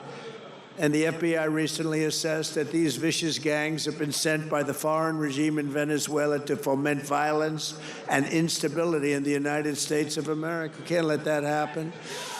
And it's not just, in all fairness, not Venezuela. It's all over the world. It's all over. They come in from the Congo. They come in from Africa. The Congo, they emptied out their prisons into our country. But they come from Africa, Asia, South America. They come from all over bad parts of Europe. That's why we've invoked the Alien Enemies Act to expel every foreign terrorist from our soil as quickly as possible.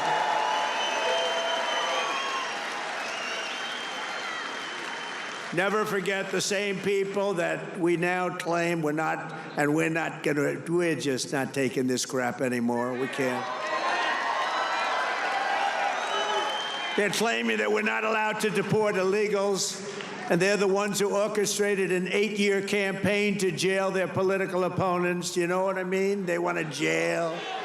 They want to jail. That's all they can do, jail their political opponents. What they did to people is a disgrace. And now they come after us. Why are you not nice to them? Why are you not nice to them? They tried to jail your president. They tried to jail. Except for the really courageousness of a few very good judges, you know, we could have been calling you from the other side of the bar saying, hey, fellas, how about a little protest? How about a little protest? But they cheered the assassination of CEOs, looted our cities, and destroyed our property. No, they tried to jail our politicians, and they tried to jail a lot of people, many of whom didn't even know what the hell they were being looked at for. These people are criminals. If they had their way, we would be living in a third world hellhole. That's what they want. Removing the invaders is not just a campaign pledge. It's my solemn duty as Commander-in-Chief. I have an obligation to do it. Save our country. And that's why we got, despite the fake polls, you know, they do these polls where they interview far more Democrats than Republicans. I saw them over the last few days, and I had them checked out. They interview far more Democrats for the polls. They interview Democrats by big numbers and then Republicans by small. They say, Trump only has a 44% approval rating. Well, it's actually not bad. But when you figure that if it were a legit poll, it would be in the 60s or 70s. These people are a bunch of crooked people. No, they interview more Democrats than Republicans. In other words, they take the poll and they interview Democrats. They poll Democrats. And then they say, they try and depress it as much, just like they write bad stories. 97% of the stories written about me, think of it, were negative. And yet we won in a landslide because they have no credibility.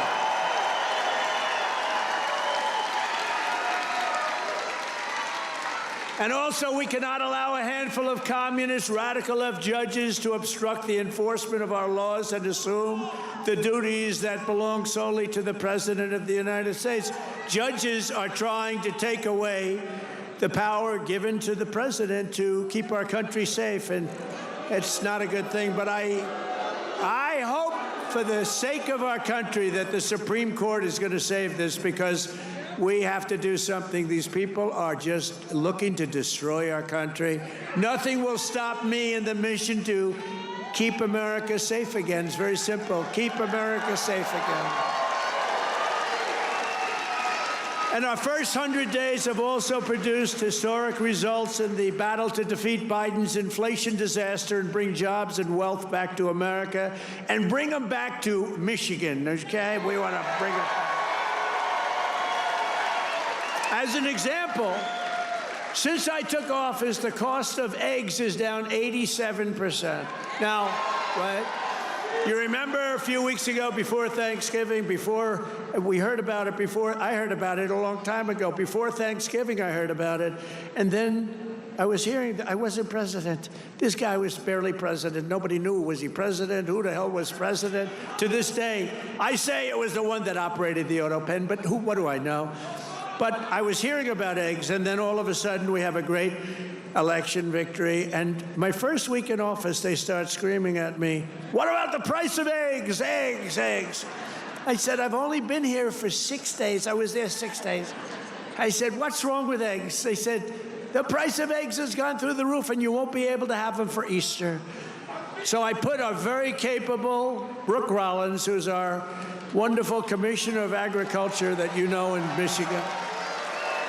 I said, "Brooke, I've only been here 6 days before I heard, maybe even less, maybe 5, maybe 4. But it was my first week. And I said, "Brooke, you got to save me here. I'm getting killed about eggs. What the hell's going on with eggs?" She said, "Well, you can't get them. The price is through the roof, and it looks like we're going to have a real problem for Easter. You're not going to have eggs." I said, "Brooke, that doesn't sound politically viable to me. That doesn't sound good." Because nobody's going to believe me when you get out there that it's Sleepy Joe Biden's fault. So, Brooke, you got to get going, Brooke, please. And she did a great job. And you had so many eggs for Easter, and your price was down 87% from that point. Prices are coming way down. You know, the fake news doesn't say it. They said, he pledged. Now, I pledged safe borders. I pledged all sorts of things. But they said, he pledged to bring prices down. Well, that's what I've done. They're trying to say the prices have gone up. Your energy, your car, your gasoline, they have 3 states this week, a couple of days ago, that were $1.98 a gallon. So gasoline prices are down by a lot. Energy prices are down. Mortgage rates actually just went down. Prescription drug prices just saw their largest monthly decline ever recorded. How about that? Remember what you heard.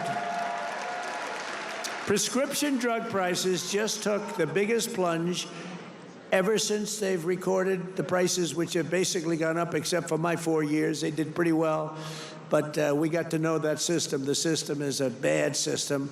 But they just took the biggest dive ever in the history of prescription drug prices. Think of that. That's a big thing. I got to say it again and again, because they will never tell you that. The fake news will never tell you that. Grocery prices have gone down. Everything's gone down. And yet, I saw this person on MSDNC, which I think is probably even worse than CNN. It's probably worse. Probably worse than CNN. But I saw this horrible, horrible anchor. How these people get jobs. I wouldn't hire them to do the most menial of chores. But I saw this person. He campaigned on bringing prices down. Every price has gone down. What am I going to do? I mean, think of it. Gasoline was almost $4 not so long ago. And now, Mike, we just hit 198 in a lot of states. Think of it. Listening to President Trump doing the weave, as he says, in his 100-day rally in Michigan, talking about a series of issues, some of which pertain to our audience. We're hearing some of the greatest hits, as well as this veers into more of a campaign rally. We have heard a couple of lines that are worth addressing here so far. They tried to cheat on this election, he said, but we made it too big to rig. This is a refrain, of course, from other Trump speeches that we have no evidence to support, also suggesting that America is a dumping ground for criminals no longer, and referring to fake polls by crooked people, which we have no evidence to support. He's talking about the Fed chair. Let's put an ear back on Donald Trump. Think of that.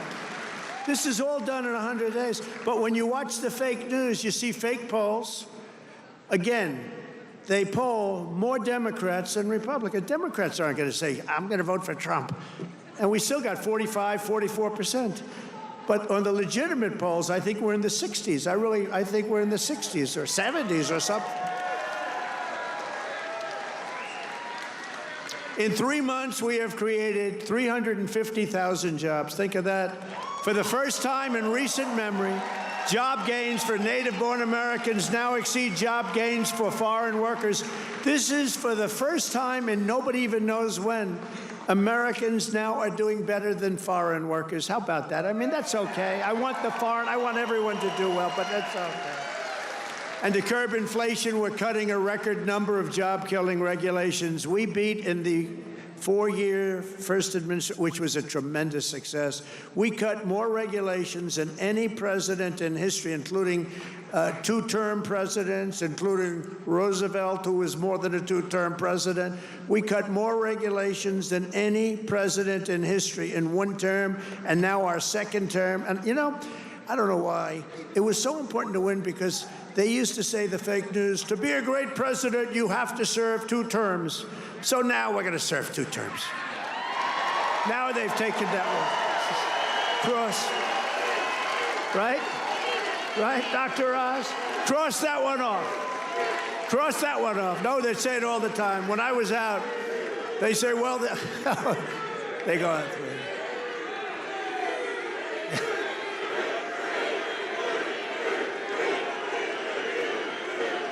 Thank you.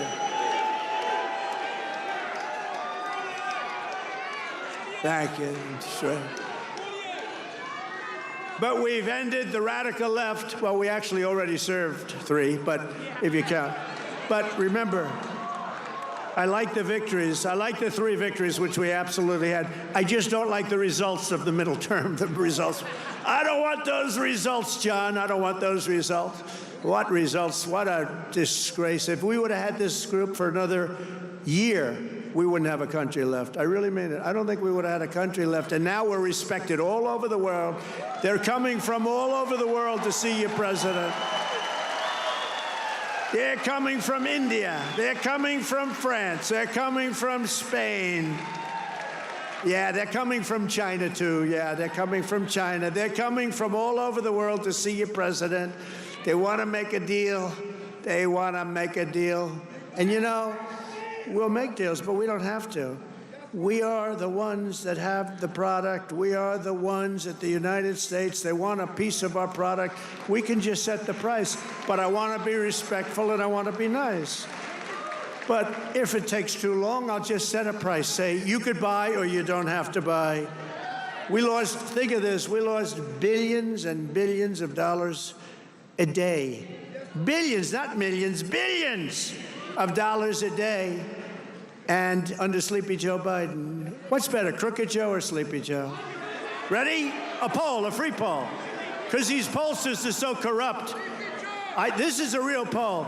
We're going to poll Crooked Joe or Sleepy Joe. Ready? What's a better name for us to call him? Sleepy Joe or Crooked Joe?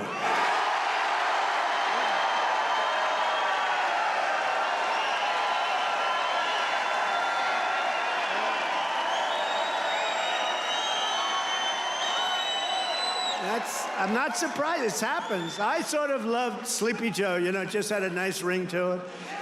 Because he had one ability I didn't have. He goes to the beach, right? And he could fall asleep on a cottage drooling out of the side of his mouth, and he'd be sleeping within minutes, carrying the aluminum chair, you know, the kind that's meant for old people and children to carry. It weighs like about 4 ounces. And he couldn't get his feet out of the sand. And he'd sleep, he'd fall on this thing, and with it, and he'd have, you know, he's president, so you'd have cameras. He'd be in a bathing suit. Somebody convinced him that he looks great in a bathing suit. He's 82 years old. Cary Grant didn't look great in a bathing suit when he was 82. You don't look great. You know, at some point you have other assets, okay? But that's not one. But he'd go and he'd walk in the sand. President fall Trump into that now thing, speaking about his predecessor, but of course before doing so, Joe, we were hearing from him on tariffs or the idea that trade deals could materialize as he speaks live in Michigan, and we're taking it here on Bloomberg TV and radio. They're coming from all over the world. He says they want to make a deal, but the president's suggesting we'll make deals, but we don't have to. And if it takes too long, he says he'll just set a price. That's right. Talking about the Fed as well, he says you're not supposed to criticize the Fed, you're supposed to let them do their own thing, but I know much more than he does about interest rates, referring to Jay Powell. Believe me, core inflation, he says, has reached the lowest rate in 4 years. We want to bring in Bloomberg Politics contributor Jeannie Shanzano, our Democratic analyst, for more on this, joined by Lonnie Chen, fellow American public policy scholar. Jeannie, it's great to have you here. I just wonder your thoughts on what you're hearing so far and how this has been framed. Lonnie, it's good to see you as well. The president is seizing on economic issues, and it's coming just days after. I realize we heard about the border as well, but when you look at the signage in the room and the thrust of this speech, he's speaking to the issues that have been polling in a pretty weak way for him, showing approval ratings on the way he's handling the economy and tariffs underwater. What do you make of the approach tonight?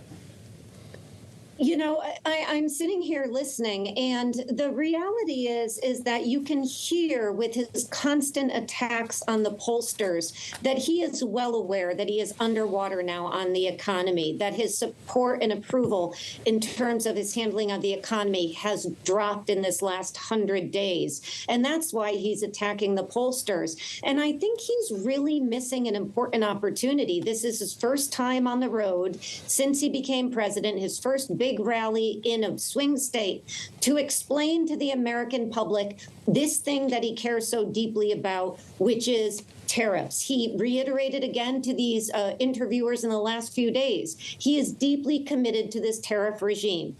Tell us why. Tell us what the goal is. Tell us how long the pain is going to go forward. Tell us if there's a threshold, a time at which there's a red line that you'll pull back.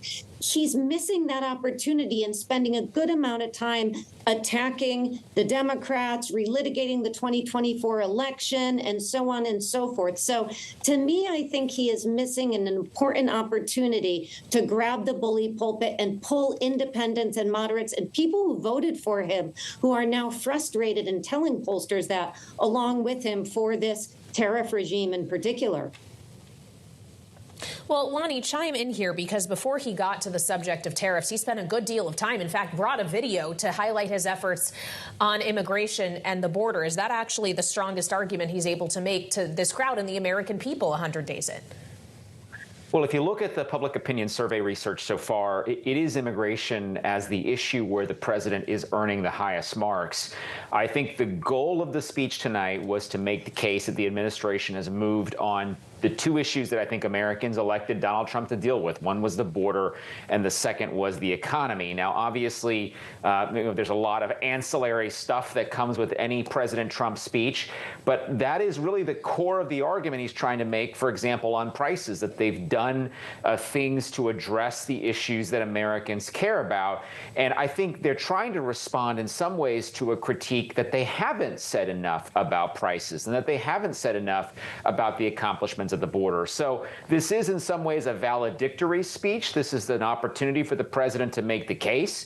And whether he makes it successfully or not, we'll see if the numbers reflect some improvement. There's no question that the numbers we've seen over the last, let's say, week to 10 days in particular have indicated a softening of support amongst particularly independent voters. I don't think the White House particularly cares all that much, but we'll have to see kind of whether and if that impacts the president's behavior going forward.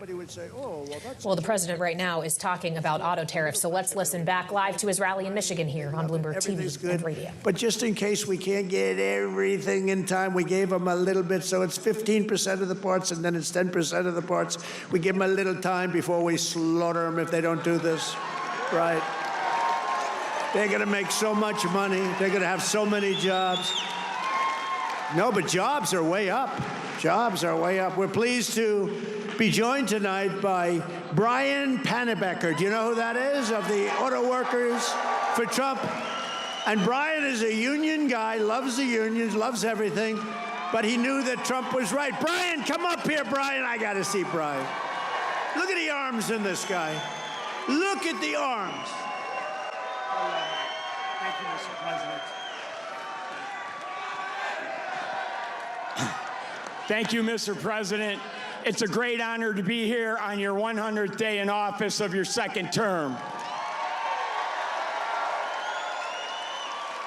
And I just want to remind you of something I told you at one of your last rallies before the election. President Trump, of course, now giving the podium over to someone else as we consider his move today, which he was just speaking about, signing executive action to provide some relief to automakers, specifically when it comes to tariffs. We saw that reaction in the markets today, and we want to get more on the markets now as futures have been open for just about 45 minutes. Bloomberg's Romaine Bostick is still live with us from New York. Romaine, what are you seeing? Yeah, modest losses right now in U.S. equity futures. In fact, the main equity future that tracks the S&P 500 only down about 0.1%. A little bit more weakness when it comes to the NASDAQ, down about 0.3%. It's not really clear if any of those moves are directly tied to anything Trump said. Remember, there were some relatively negative earnings reports that came out after the close of trading today, and that could be putting downward pressure on some of those numbers. We did see a flip in the dollar, which was relatively strong earlier in the session. That did flip to modest losses, but again, no direct correlation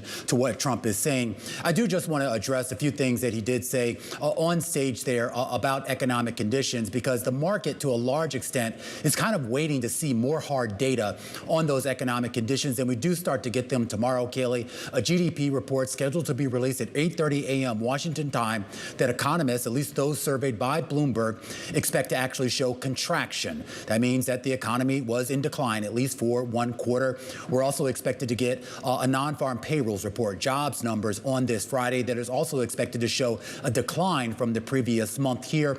So when we start to talk about what the market is focused on, the rhetoric that you're hearing there on stage, it may certainly fire up the base. It may certainly get voters out to the polls. But when it comes to those folks in this market, in the equity market, in the fixed income market, and the FX market, it still comes down to fundamentals. The fundamentals of corporate America and the fundamentals of the economy. And we're going to learn a lot about that over the next few days and weeks. As we at last get some hard data here, Romaine, you wonder if the market continues to trade on every word that comes from President Trump's mouth. The first 100 days, I think we can argue Donald Trump was the market. Is the next 100 days the same?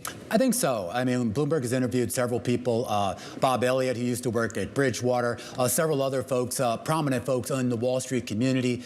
And really, the message was kind of consistent, Joe. It was the idea that right now, this is a market that is being driven more by policy, and specifically policy proposals, if you will, and that will drive the market. The only time that we're going to get stability, if you believe what they have to say, is when we start to see more concrete policy proposals turn into actual concrete policy actions. And again, when I talk policy, I'm not necessarily talking about immigration and some of the other things that Trump is talking about today, but more of those economic policies. That's what the market wants to see. They want to see tax cuts. They want to see a budget bill pass. They want to see more attention on deregulation and some of the pro-business things that a lot of folks on Wall Street embrace President, at least candidate Trump, when he was on the trail over the last couple of years. But of course, over these first 100 days, he's been much more focused on other things that, at least for right now, seem to be working against this market. All right, Romaine Bostick with his eyes on futures this evening. Any reaction that we get from this speech, we thank you, Romaine, at World Headquarters in New York. Back with us, Bloomberg Politics contributor Jeannie Shanzano. Jeannie, there's a real question here about where we're going in the next 100 days. As we're just hearing from Romaine, this was a market that was jostled and beaten down on many days of the start of this administration, to the point where people were asking if Donald Trump cared about the stock market anymore. He was just talking about the Fed. He said, you're supposed to let him do his own thing, referring to Jay Powell, but I know much more than he does about interest rates. Does that approach soothe the market as we look into the second quarter? You know, no, that kind of language is not going to soothe the market. And this is typical Donald Trump. The reality is, and we heard him step back from the criticisms of Powell the other day, but he seems to be stepping a little in the other direction as he does today. That's problematic for the market, and it's problematic for Donald Trump. The fact is, the next 100 days, the focus is going to be, number one, on what he does about this tariff regime, and number two, what happens in Congress. Because so far what the president has pursued is the most troubling and difficult part of his economic agenda, which is these tariffs, these taxes.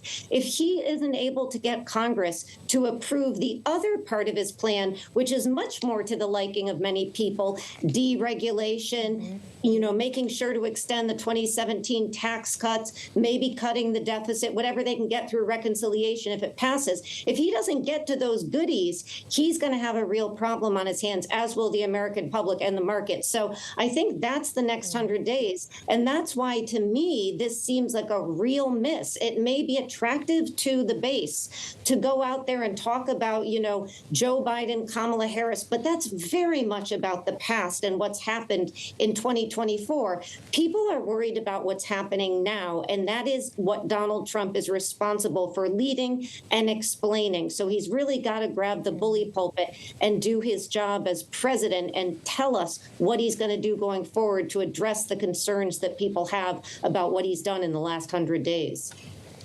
Well, the president seemed to be just trying to make it clear that he is hearing the concerns of automakers, which is why he said he's providing them a little bit of flexibility with the executive order he just signed, a suggestion that automakers would be slaughtered if production were not onshored. But that's not all we'd heard pertaining to the auto space or the purchase of cars, Lonnie. And this goes back to the point Jeannie was just making about needing Congress for a lot of the rest of his agenda. One of the first things he said on stage in Michigan was this notion of deducting on your taxes interest paid on auto loans. As he continues on this subject, we're going to dip back in here on Bloomberg TV and radio and listen to the president. Trouble. I did it because they were dumping machines. I did a 50% tariff, was going to raise it to 100%. They didn't even have to bother.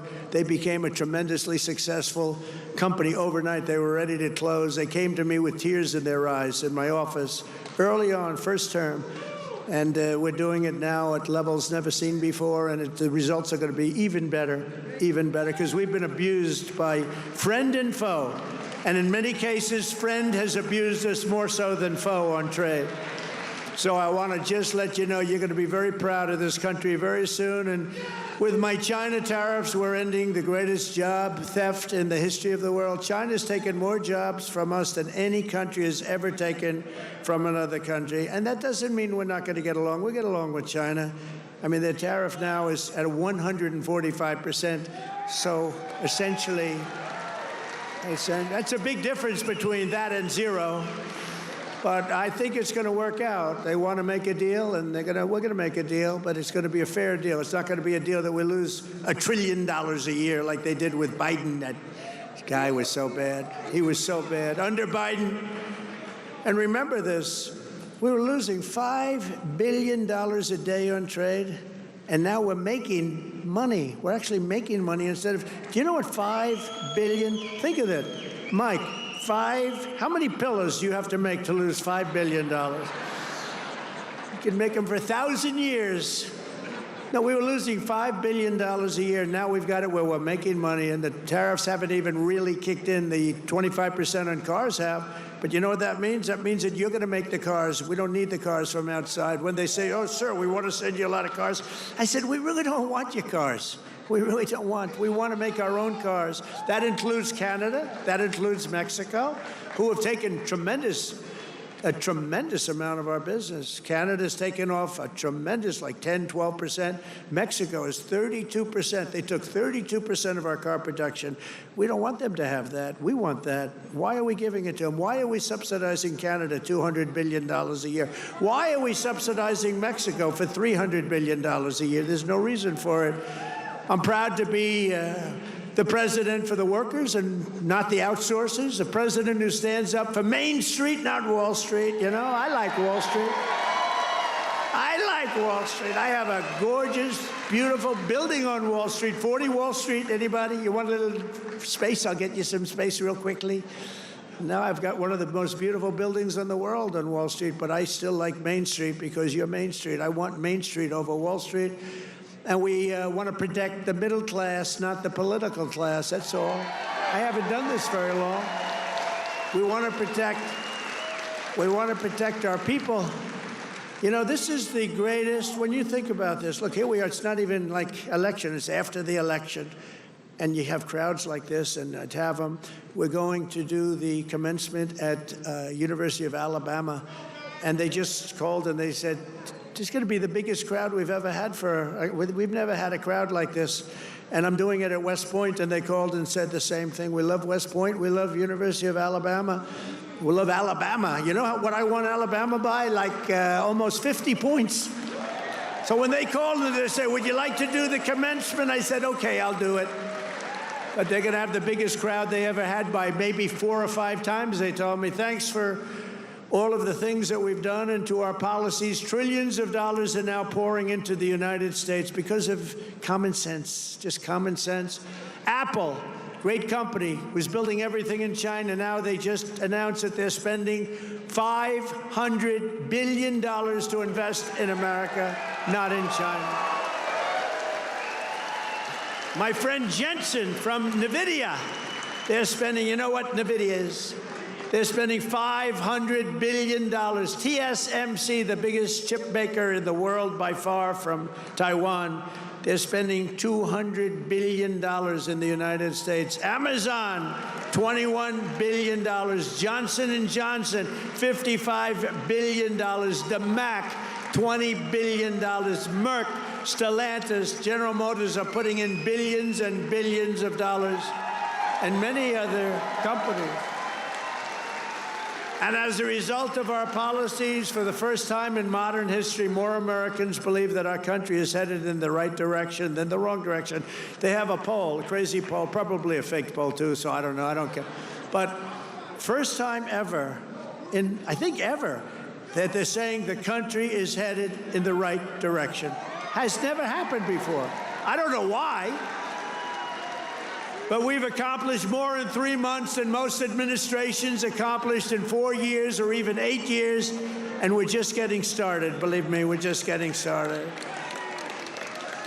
We're pleased to be joined by some great people. A person that number one, I have so much confidence in him. The fake news is after him, really after him, but he's a tough cookie.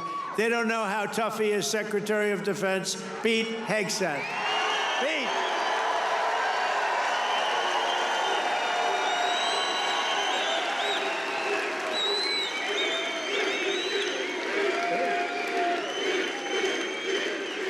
Wow, that's pretty good.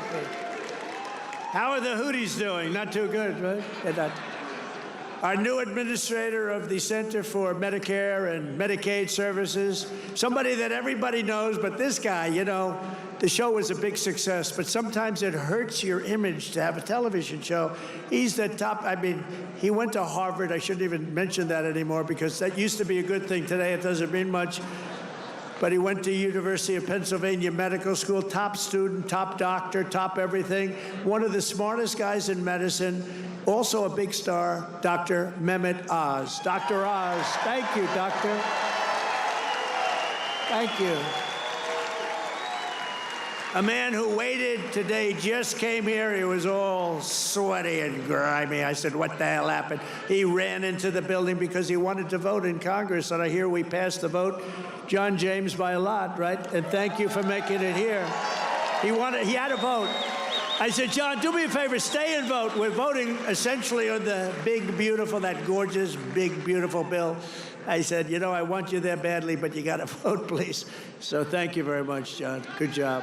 Michigan House Speaker Matt Hall. Matt, thank you. Thank you, Matt.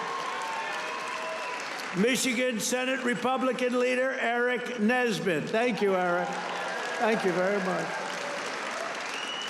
Michigan GOP Chair Jim Runstead. President Donald Trump live here on Bloomberg TV and radio with a rally in Michigan marking 100 days in office as he shouts out some members of his administration and others representing the state of Michigan or intending to here. We want to turn back to our political panel. Bloomberg Politics contributor Jeannie Sheehan Zaino is with us alongside Republican strategist Lonnie Chen, fellow of American Public Policy Studies at the Hoover Institution. Lonnie, before we got to the shout outs, the president was just talking about what he said is billions and billions of dollars in investment coming in from companies like Apple, TSMC, NVIDIA, Amazon. Some of that money, as we know, had been previously announced, but he's using it as evidence that he is achieving his aim here to bring more money into the United States to onshore American manufacturing, as he talks about that through the lens of tariffs on China as well. To what extent is that resonating in places like Michigan, which could be impacted by tariffs, but also potentially could see the benefit of job growth at some point, depending on how long it takes that capacity to come online? I think it's part of the story that President Trump's been trying to tell all along, which is about the number of companies who have made investments back in the U.S. since he took office. This has been something that's been a great point of pride for him in the administration. If you talk to senior administration officials, they will oftentimes point back to some of these significant announcements. Now, how much it ends up impacting the U.S. economy, the degree to which it will fundamentally change, for example, supply chains, the resourcing of some jobs, we'll have to see. I think the whole rationale for tariffs, the administration has been sort of all over the place in terms of their explanations here. I do think it's going to be important for them to get a little more focused in the argument as the tariffs begin to kick in, as they look at potentially escalating tariffs on countries they don't finish trade deals with by the time we get to July, which is the administration's self-imposed deadline. So all of these factors are going to work together, but I do think that obviously the president takes great pride in some of these job announcements, and it's something we've heard him talk about repeatedly. Obviously something that he hopes to use to his political benefit and the benefit of Republicans as we move toward the 2026 midterms. Jeannie, he's got Stephen Miller up on the stage now as we kind of enter the variety show aspect of the Trump rally. It's really striking here, 100 days in, having won the election, making no attempt to broaden the base, to appeal to moderates or Democrats, God forbid, at this stage of the cycle. When Stephen Miller is still coming up for a victory lap, what does it tell you about the policy that we have yet to hear proposed from this White House? You know, it's in keeping with Donald Trump. This has been a candidate who has done a very good job getting elected by doubling down on the base. And so he wins fairly narrowly when he wins, but that is how he is able to do it. He was also, got to give him credit, able to get people out to the polls who don't normally vote. And I think that's why we see him in Michigan, of course. And, you know, as he's talking about tariffs, this is what I see as the messaging problem that he has, what Lonnie was just talking about, is the fact that if this is all intended to reshore, then it can't be used to negotiate as well. Those two things do not work in tandem. And that's where the goal of what he is pursuing has become very problematic. So he stands out there in Michigan and he talks about reviving manufacturing, bringing these jobs back, reshoring, all of these companies coming in. And yet you look at what he's done and what he said in the last few weeks, and a lot of it is about using tariffs as a negotiation tactic. So he's got to be more clear on what he intends to do if he's going to keep appealing to these independent, moderate voters and these blue-collar workers out in places like Michigan, and even though he's not going to run again, for the Republican Party writ large. Jeannie Sheehan Zaino, Lonnie Chen with us, helping to unpack what we've heard already this evening from the president, marking 100 days at the big rally in Michigan, as we now add the voice from Sydney, Australia, Bloomberg's Heidi Loon. Heidi, it's great to see you. Thanks for being part of our coverage here. Are Asian markets paying attention to this, or is it more of the same tonight when it comes to trade specifically? Oh, there is fatigue, no doubt about it, and I think that's really sort of a global sentiment, right? But it's interesting, as we head into this 100 days, we've now seen Asia-Pacific stocks pretty much reversing all of the losses that we've seen since that Rose Garden tariff announcement initially. But of course, there is this underscored sense of fragility when it comes to sentiment. A lot of the positivity has been kind of driven by, or maybe some of the aggressive rhetoric is being tampered down a bit. Maybe we are seeing green shoots that are independent of the pressure coming from the US in China, particularly when it comes to it being obviously a big week for China earnings and big China tech as well. But there's no doubt that President Trump in these first 100 days has absolutely upended expectations, be it you talk about markets or investors or policymakers, government leaders and business leaders, or even just regular consumers here in Asia, even from those that, expected that he would do what he had promised he'd do on the campaign trail, right? Starting from these hefty punitive tariffs on some of America's staunchest allies and biggest trading partners, the likes of Southeast Asia, the likes of Japan, South Korea, even here in Australia, where there are no reverse tariffs that are being put in place from Australia onto the US, but still being subject to that 10%. So what's also been quite interesting is that we've seen a lot of these Asian nations on the front foot and leading the way, setting the pace when it comes to these negotiations with the Trump administration. Whether or not we see kind of fully formed, fully baked bilateral trade deals is one question. A lot of the sort of compromise being made seems to be, on sector-specific or even item-specific deals. But we are seeing, as Scott Besson said, progress when it comes to some of these trading negotiations. We could see some deals being announced with South Korea, potentially with Japan, the trade negotiator heading to DC for a second visit in the coming days.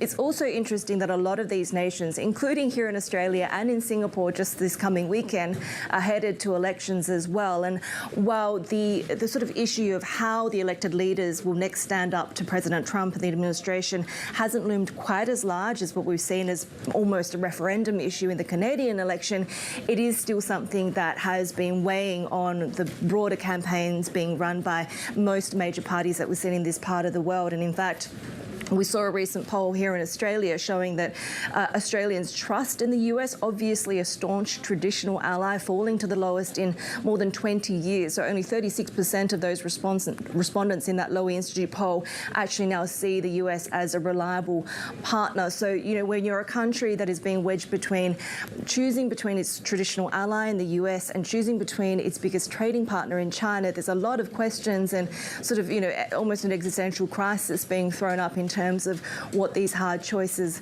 will be. And of course, so much of what happens will depend on whether we see a détente between Washington and Beijing. And it's quite interesting seeing some of the bravado that we hear from the likes of the Treasury Secretary saying that, the ball is in Beijing's court. They will need to take the first step to de-escalate, because we've seen no signs really from Beijing that they're willing or even wanting or needing to do so at this point. And in fact, we've been looking at this really interesting kind of revival of a series of speeches that Mao Zedong actually wrote and gave in the 1930s. And this was in the context of the what they called the war of aggression against the Japanese at the time, talking about this idea of settling in for a protracted people's war. So really sort of revolutionary language. That's now being revived by state media within China. So it kind of is quite fascinating, because I think it speaks to the galvanization of that, element of national pride, and perhaps how willing Beijing is at this point to really dig in, particularly as we see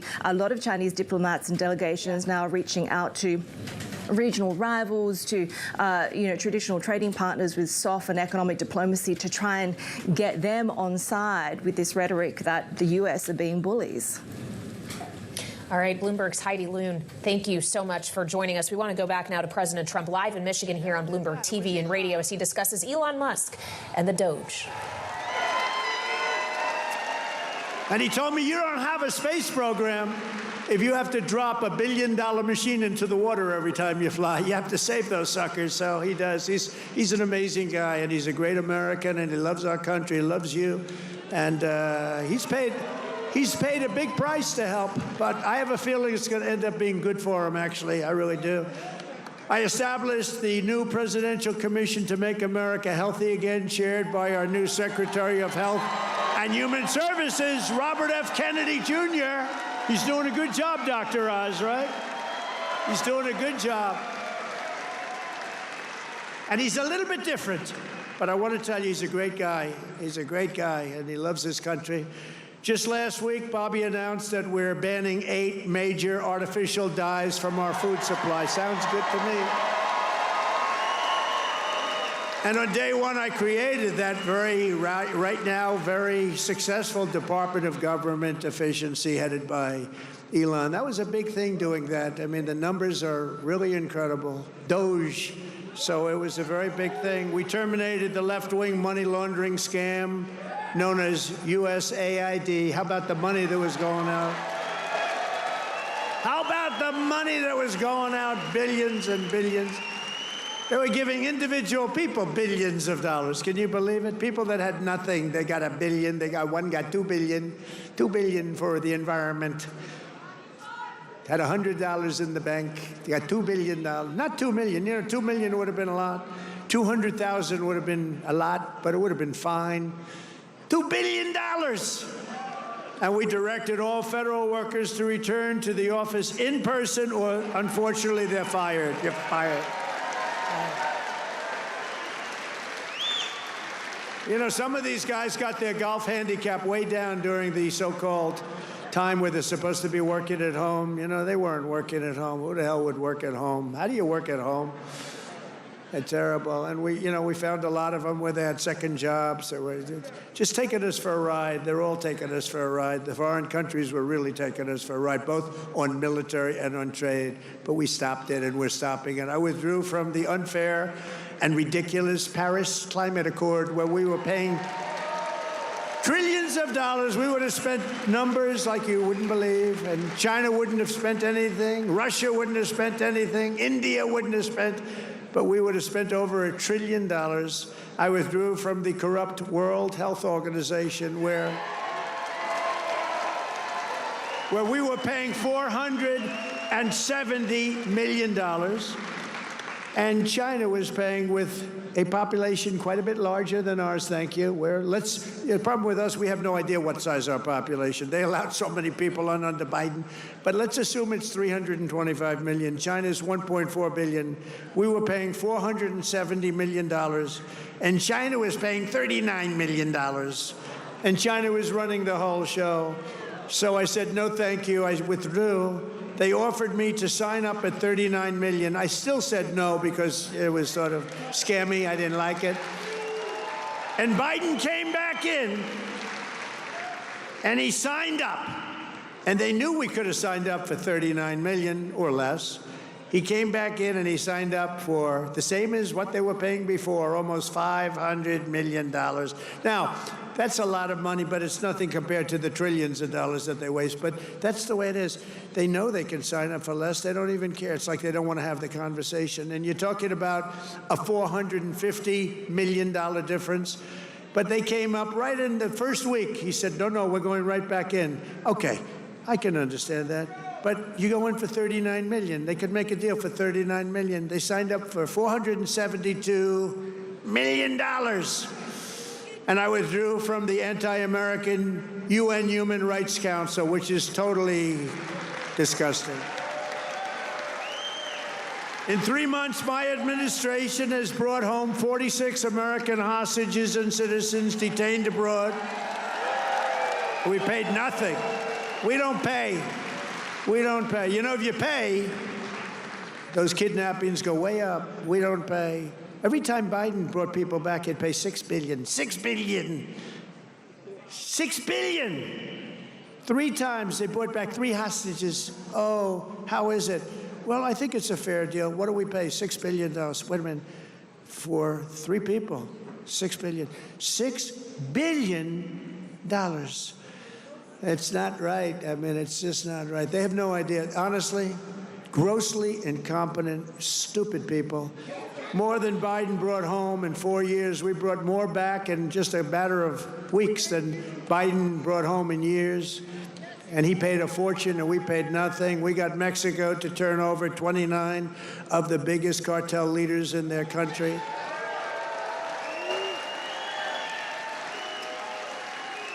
And we're charging Mexico and Canada and China big tariffs because of the fact that they've allowed fentanyl to come in and poison our country. They're paying a lot of money for that.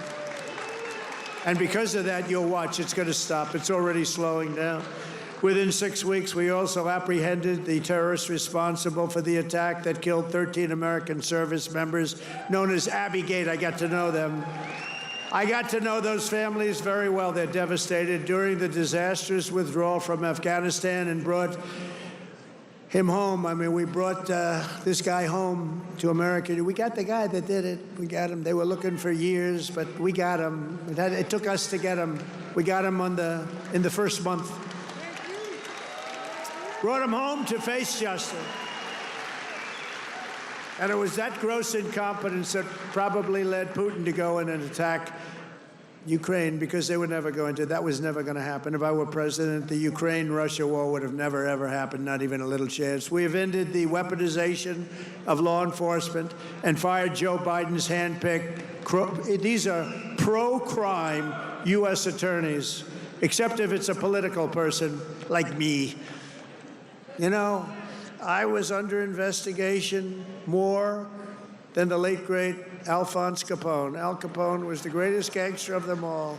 If he had dinner with you, and if he didn't like you, you were dead. You were a dead person. You'd be under a foundation somewhere in a nice big building or sports center going up. And I spent far more time under investigation than Alphonse Capone. How about that? You like that? I didn't like that. I didn't like it. We removed senior FBI officials who were corrupt and misdirected the resources they sent to SWAT teams after grandmothers and J6 hostages, what they did to those J6 hostages.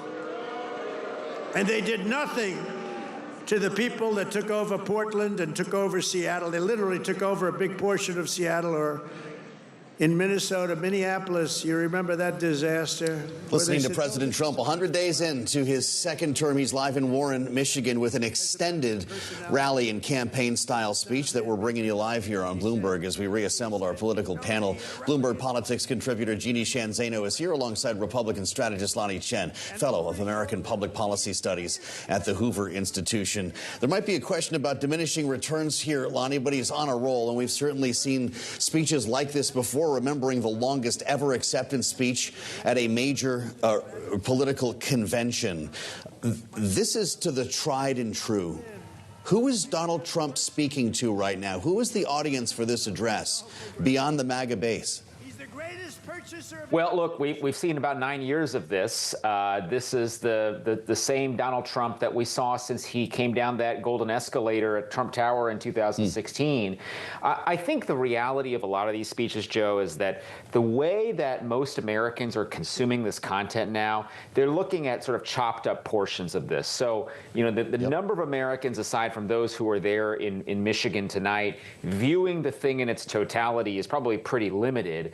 And I think the reality is that the president here was looking to emphasize his progress, or the progress he's perceived he's made on the economy, on immigration, on tariffs, and on some other issues that he cares about. And so I think that this kind of a speech is very typical of what we've seen from President Trump. But in terms of the content and how Americans will consume and look at most of this, my sense is that there are little snippets, and I think you've picked out a few in the coverage already tonight, that people will pay attention to, and that those will be the things that will drive news in the next couple days. Well, when we consider, Jeannie, that he greeted this audience in part talking about how much he loved Michigan, was happy to have won Michigan in the last cycle, in addition to all of the other swing states, given what we have seen with his approval rating, with polling around his handling of the economy, which he has contended is fake this evening as he's spoken, would he be in a position to win Michigan and if an election were held tomorrow? And what does that mean for other candidates who will have to run in Michigan next year, looking at a vacant Senate seat, battleground House elections as well? What might that signal? It's a great question. You know, I think a lot of voters at this point will continue to give the president, particularly those who supported him in 2024, a little bit of room here to fulfill his promises. The problem he's facing is that now that we're at 100 days, it doesn't get any easier from here. So he has got to show that he can deliver, not just deliver an entertaining rally speech, but deliver on the issues he promised. Those are, number one, the economy and costs, and number two, securing the border. And the problem he's facing is, while they're still going to give him a little runway on some of this stuff, he's going to have to deliver sooner rather than later. And it's unclear to me, listening to him tonight, how he is going to do that. He sees no, or he indicates no intention to address the real issue of costs. In fact, he has doubled down and said, I have lowered costs. Well, that's simply not factually true. He doesn't seem to understand the pain Americans are starting to feel at the grocery store and elsewhere. And of course, that pain has only just begun. We're still about a week or two out from that, as the big box CEOs told him. So he's got a short time period here to address these things. And when you think about other people who are going to be running in Michigan fairly shortly, they don't have the luxury that maybe Donald Trump has of knowing that he can't run again. So they are more under the gun, so to speak, for him to deliver. And that's where Congress comes in. And so far, it doesn't look like they are going to be able to deliver on his other promises. So there's a lot to do, and the time frame is shortening. And by the way, of course, we're up against a debt ceiling limit as well.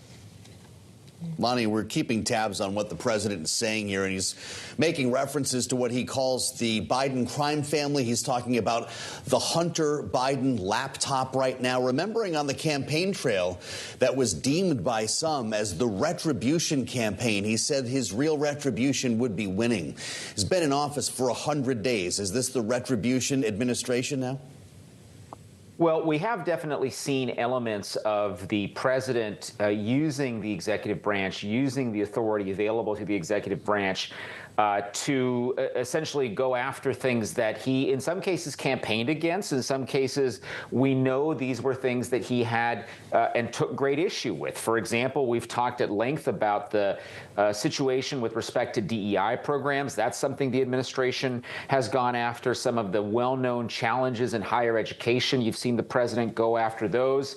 The Department of Justice has, in many cases, been oriented toward dealing with issues that the president has expressed concern about before. So I think that some of this, if you look at the president's campaign in 2024 and you listen to the sorts of things that he was focused on, his administration, whether it's the executive actions or how the various executive agencies have behaved, or even DOGE and the actions that DOGE has taken to reduce the size of government, these are all things that were fully predictable if you watch Donald Trump during his campaign and you listen carefully to the kinds of things that he said he was going to do as president. So I think the reason why, frankly, the American people have reacted the way they've reacted, which is I think most Americans, frankly, have the same view of Donald Trump as they did before the election. I think for independents, that's really where the shift has been. But the reality is, for most Americans, this is exactly what they expected. This is exactly what they thought was going to happen. And I don't think it surprises a lot of people to see the things this administration has done. Well, and done with, as Lonnie just mentioned, Jeannie, use of executive power that arguably we haven't seen precedent for in at least modern American political history. And on that note, I do want to return on that executive power question to something President Trump said much earlier in this speech, which was a suggestion, and this is his quotes, that judges are trying to take away presidential power. He went on to say that nothing would stop his mission to keep America safe again. He seemed, Jeannie, to be alluding specifically to the rulings from some courts and his efforts around deportations of those he alleges are criminals. But what does that signal to you, as he also said that he hopes the Supreme Court will save this on judges, about the way in which he intends to approach the courts, how he already has in these first 100 days? Yeah, to your point, Kayleigh, he already has. I mean, this is a DOJ under Donald Trump that has gone out and taken action. They arrested the judge in Wisconsin the other day, and they have really made it clear that they want to send a message to other judges. That's why the FBI director and the attorney general are tweeting and going on interviews showing how they arrested her for her actions and trying to send a message that they will continue to do that. And one of the things we heard Donald Trump say in the Atlantic interview was that he wants to support the Supreme Court, but we don't know if he'll do that if the Supreme Court rules against him. Mm-hmm. All right, Jeannie Shanzano and Lonnie Chen, stand by as we bring you back to Warren, Michigan. President Trump addressing the reconciliation process underway now in Washington. This is live on Bloomberg. For those great people that are in need. House Republicans are working to invest more money in Medicaid than we spend today.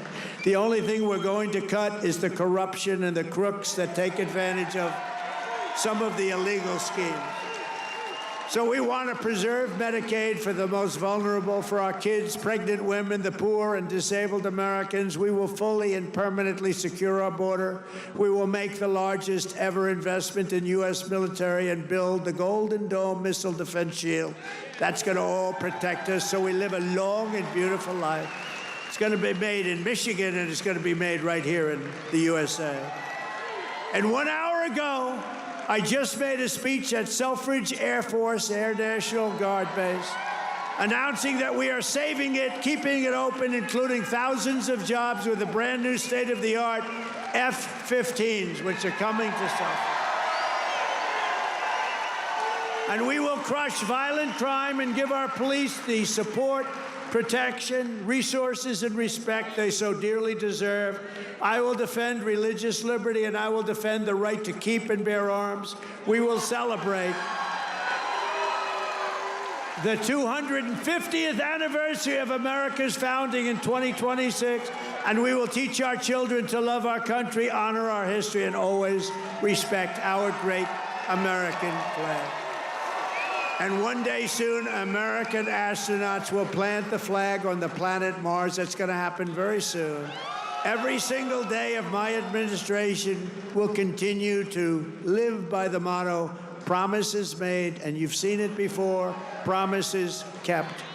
From Marquette to Midland, from Mackinac to Saginaw, and from Lansing to right here in Macomb County, we stand on the shoulders of red-blooded Michigan patriots. What great people. I love you, Michigan.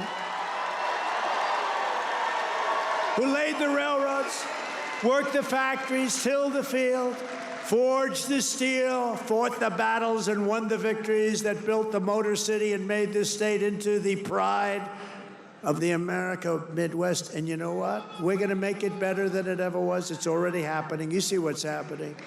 Michigan is the state that gave us the assembly line, Motown, Ford, General Motors, Chrysler, and put the world behind the wheel of an automobile.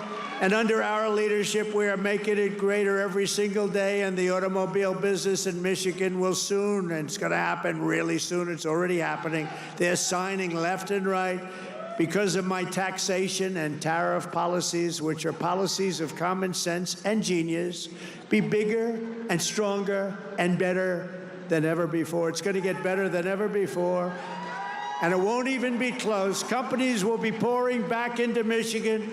It was hardworking patriots like you who built this country, and on November 5th, 2024, it was hardworking patriots like you who saved our country. So thanks to your help, your love, and your support, after 100 days back in the White House, America is a free, proud, and sovereign nation once more, and our magnificent destiny is closer than ever before. It's closer than ever before. You have no idea how close it is. Our golden age has only just begun. We are one people, one family, and one glorious nation under God. We will never give in. We will never give up. We will never back down. We will never, ever surrender. We will fight, fight, fight, and we will win, win, win. Together, we will make America powerful again. We will make America wealthy again. We will make America healthy again. We will make America strong again. We will make America proud again. We will make America safe again. And we will make America great again. I love you, Michigan. I love you. Have a good time. Thank you. God bless you all.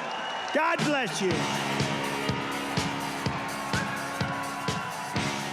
President Donald Trump speaking for nearly a full hour and a half, being closed out here by YMCA, playing at his rally in Warren, Michigan, as he marks 100 days in his second term in office. We just heard most of it live here on Bloomberg TV and radio. The president covering a lot of ground on where we have gone in 100 days and where he intends to go next, including at the very end of the speech, a conversation, Joe, about the budget reconciliation package he would like to see passed through Congress. Some important notes on Medicaid specifically. He vowed no cuts to Medicare and Social Security, said Medicaid will be defended for those in need, even suggested House Republicans are working to invest more into Medicaid. It's a massive question, though, as they need to find trillions of dollars literally in spending cuts. This on the eve of legislative markups to that very end, Kaylee, with lawmakers who've been tasked with writing this legislation. 100 days of greatness as President Trump billed this speech, a speech of achievements, according to the White House. We should note, as Donald Trump, if you're with us on the radio,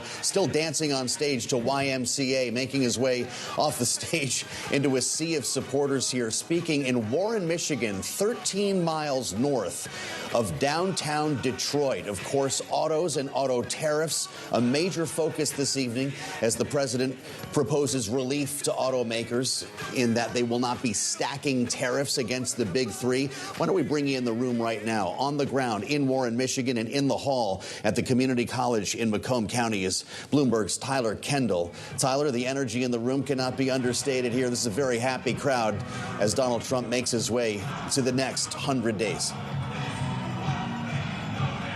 Yeah, hey, Joe, I think it's fair to say that his message was really positively received by the crowd here in Michigan, and really did his so-called signature weave. It really did feel like a campaign rally. He himself even saying that he missed the campaign trail, and he started in on immigration, really leaning into an issue where he has relatively strong support on before getting into the economy. And I'll tell you some of the headlines that he gave us there, including saying that if automakers do not onshore their production quickly, they will be, quote, slaughtered. Of course, we're here in Macomb County, Michigan. This is considered to be an automaker hub. When it comes to President Trump, as you mentioned, signed some potential relief for automakers here when it comes to lessening the burden of tariffs on automakers, including preventing the stacking of levies for automakers, including that 25% tariff on steel and aluminum. He also really spoke about how this really does need to be a bid to boost domestic production, not just when it comes to the private sector, but he also spoke about those trading partners, saying that everybody ultimately wants to come and negotiate with the U.S., but if he doesn't like a deal, that